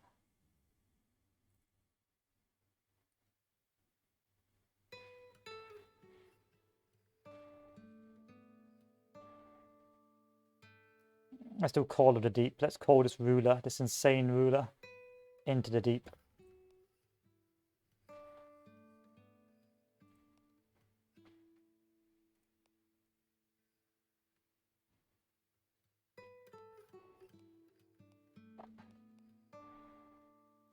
So you've got random agents who get called to the deep and for the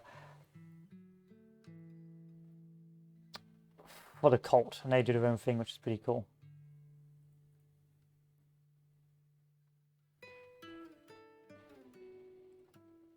Let's summon the tomb back. Take all. Done.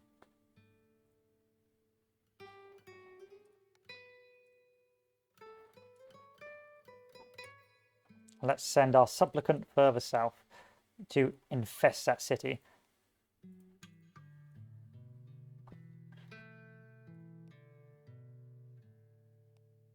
What's your plan here?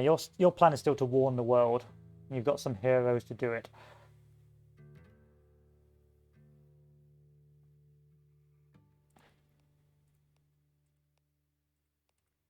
Meanwhile, most of the world is insane.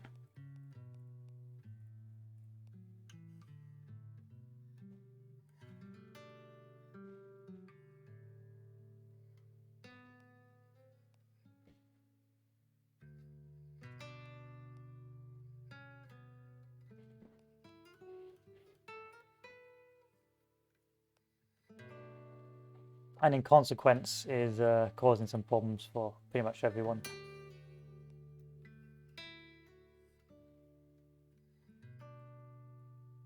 That's a big empire that's formed, a big crazy empire.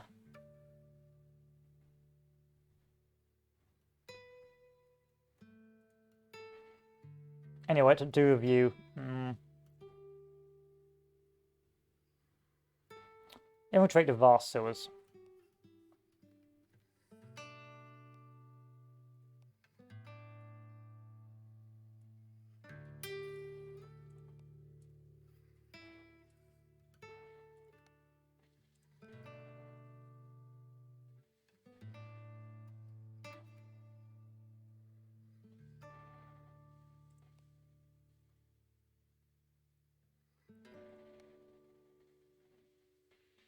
House of Larp has been afflicted by the call of the abyss. Their dreams are of drowning, stepping into the ocean at night, and simply walking into the black. They awake screaming and gasp for air. Their flesh feels cold to the touch and hard. They must force themselves to maintain them. Blah blah blah.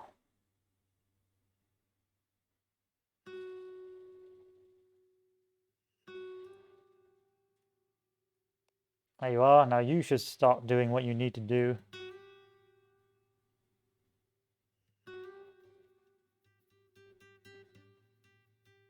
Maybe infiltrate the palace. So you should... You're pretty insane, so you should start being called to the deep or called to the abyss. And spreading that insanity.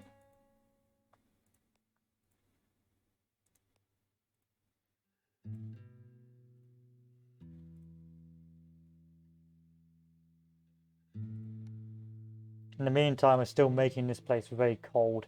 How is our profile? You can be seen by pretty much everyone, but I'm not sure if anyone's going to bother attacking you.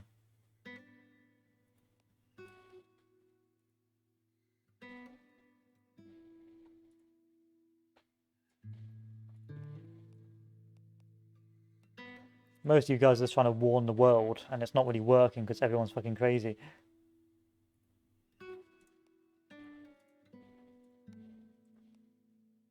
Can't really warn anyone when they're like dribbling.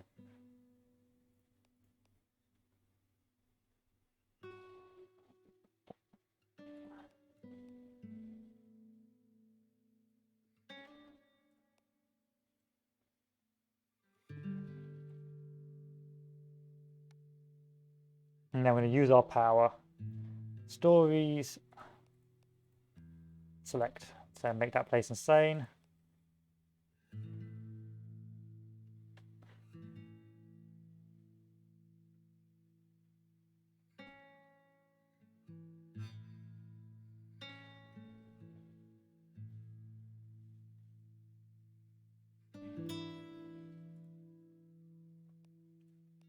Let's drive this place that's completely loopy.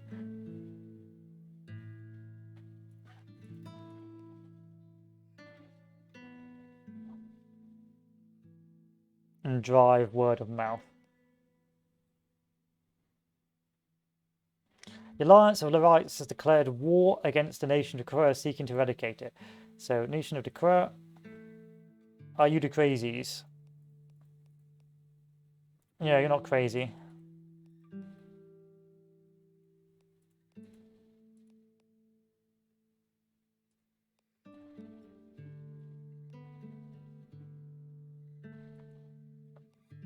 You're crazy.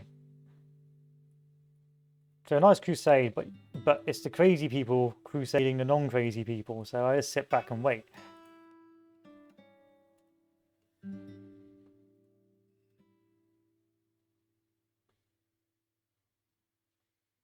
and the game ended. See, the big thing. So I played for a while now, and what I would like is more events telling me what's going on. Like, I know I'm spreading insanity, but I want to see what impact it's having. Like, it was quite easy to see with the plague what impact what was being had, but here, I don't know what's going on. For the most part, I don't have the foggiest what's going on. I don't know how the national diplomacy is working.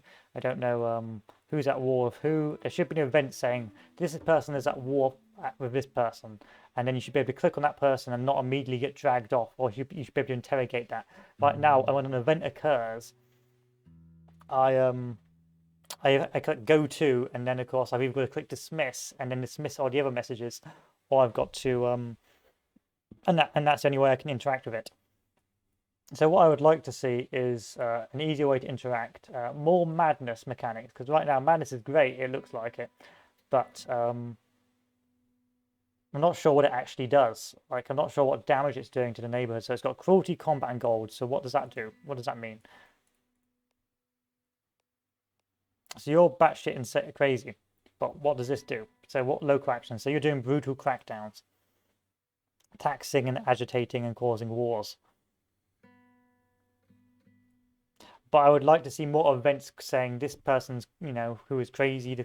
Like, there's more flavor text to it. Doing some basic improvements to population. So it's an early access game. There's still a lot of work to be done, but it's an entertaining game. I like how you can sow dissent, but sometimes there's no feedback to how your dissent is causing, what impact your dissent is causing. There should be more feedback in regards to flavor events saying this town has gone so crazy it does X because of Y, or this nation's so crazy it decided to declare war because its monarch is batshit insane. But instead it's sort of wars go on, but you don't know if you've caused it or not. You just assume you did because everyone's crazy. Or plagues occur. Plagues were easy to understand because you could see the plague icon, but because you don't see the madness spread, it should be more apparent to players, more easier for players to understand what's going on when it comes to sort of that madness mechanic. I find it quite an interesting game. I think that right now it does need some improvement.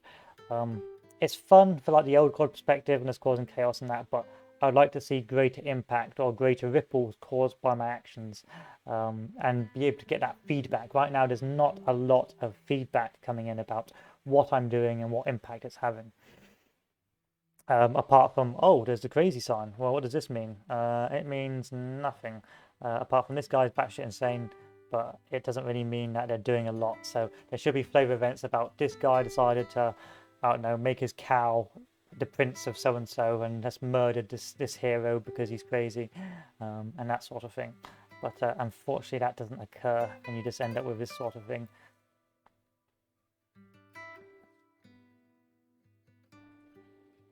Still, it's an interesting game. I like the concept, and I do think it has a lot of potential, but it's falling down on the lack of events, and falling down on the lack of feedback in some of the mechanics. Still, I think it's pretty good. If you like a casual game, but you do need to role play a bit. It's very easy just to go, I'm just going to do insanity there, I'm going to do disease there, and just fast forward throughout the turns. And that means that you're going to have not a particularly fun time. Whereas if you're sort of trying to cause certain kingdoms to collapse and you're trying to almost larp a little bit, then you're gonna have a great time. Like I was larping in the previous game when I was trying to destroy that kingdom of plague and disease. This one was a bit harder to larp, but it seemed like this kingdom just got so insane it just declared war on everyone, and I'm not even sure who the ruler is of this alliance, if I'm honest. It was an alliance of crazy people, and this alliance of crazy people decided to go to war.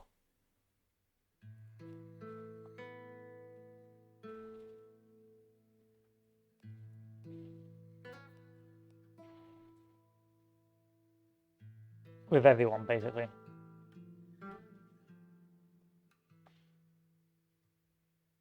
Still, I'd like to be able to click that nation and think, who's the nation's leader, that sort of thing. Right now I can click like on the baronies and that, but it doesn't really help me in the slightest. Like this is all yellow, so I can't really tell where the main capital is, if you know what I mean. Which makes it very difficult to see who the main king of that empire is, which is a bit tedious, unless being the main king of the empire doesn't count.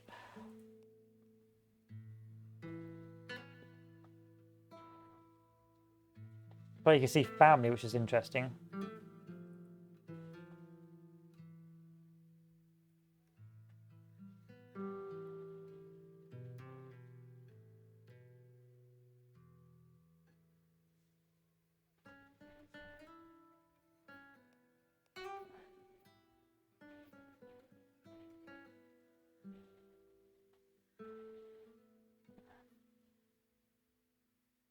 Like, what does this international diplomacy mean to me? Like, are they at war with anyone, or are they? You know, that's all well and good, but you need to sort of tell me what's going on a bit more. Like, are these guys at war? These guys are at war, but you know, who is it? These guys? Is this kingdom at war with this kingdom? What armies are where and all that sort of thing. So I've got an army of 12 here, and they're just like declaring war over there. All right, Arras is at the war. So Arras. So this tells me, but it doesn't tell me where the alliance of Levites is.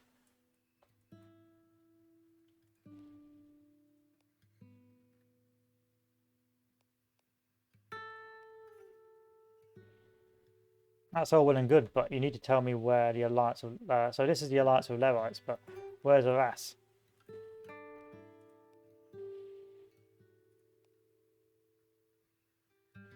Where's Arras?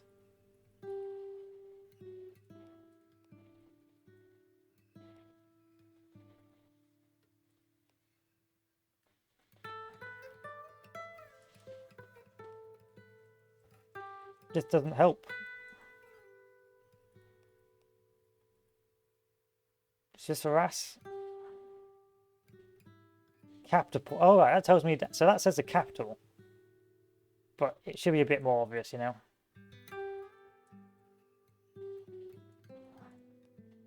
Unless this has already been taken and they're all dead already. The nation of Faguli is at war with the nation, so... Where's the nation of Faguli?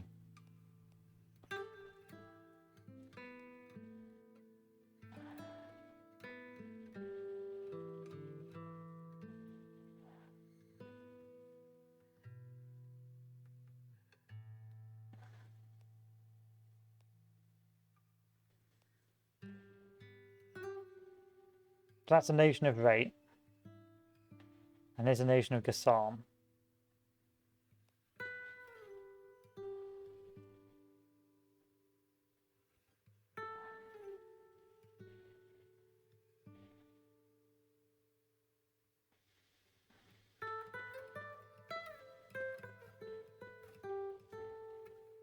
So there's a few things they need to do, like to make things easier, like make it more obvious about capitals. Because it's an absolute nightmare trying to find capitals, like an absolute nightmare. Like that looks like a capital to me, so that's the capital, so I know that's the king. So I could send a guy there and make him go crazy. But when you've got like yellow land, I can't tell the difference between yellow and yellow, so that looks like the capital there. Unless there is no capital.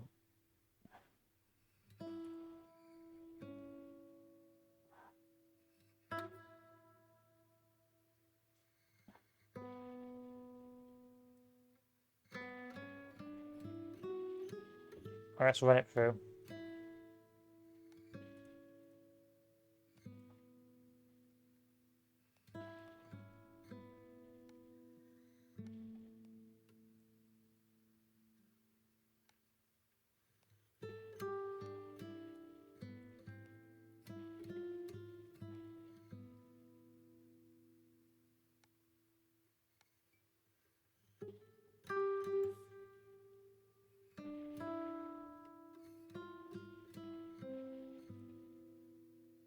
Let's play it through to see where it goes.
don't know what a LARPing King's modifier is, if I'm honest.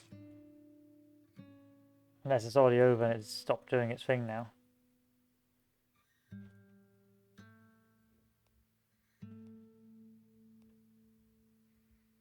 What a shame. No ways, use power.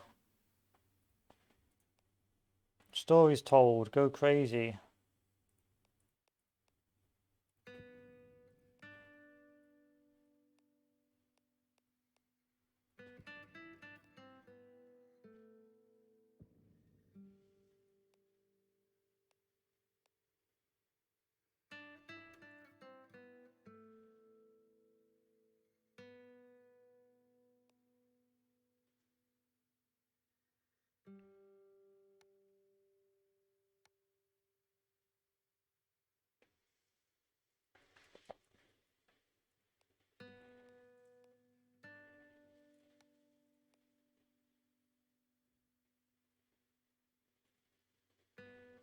Okay, we'll call it here.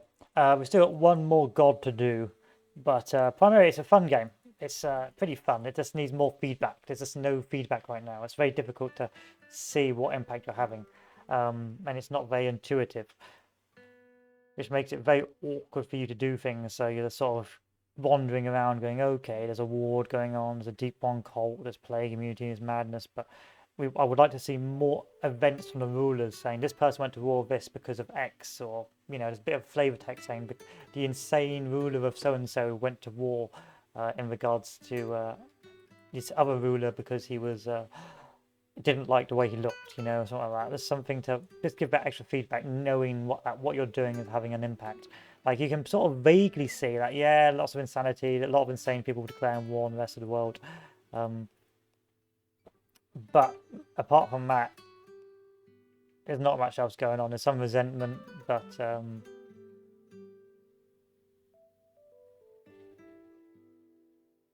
not much going on. Like, so what if they go insane? Looks like the insane rulers don't really do much. So that's the thing they need to consider. Like even more sort of traits and features to really make it more colourful with the insanity. More feedback about the insanity and so on. But altogether, as an early access game, it's not too shabby.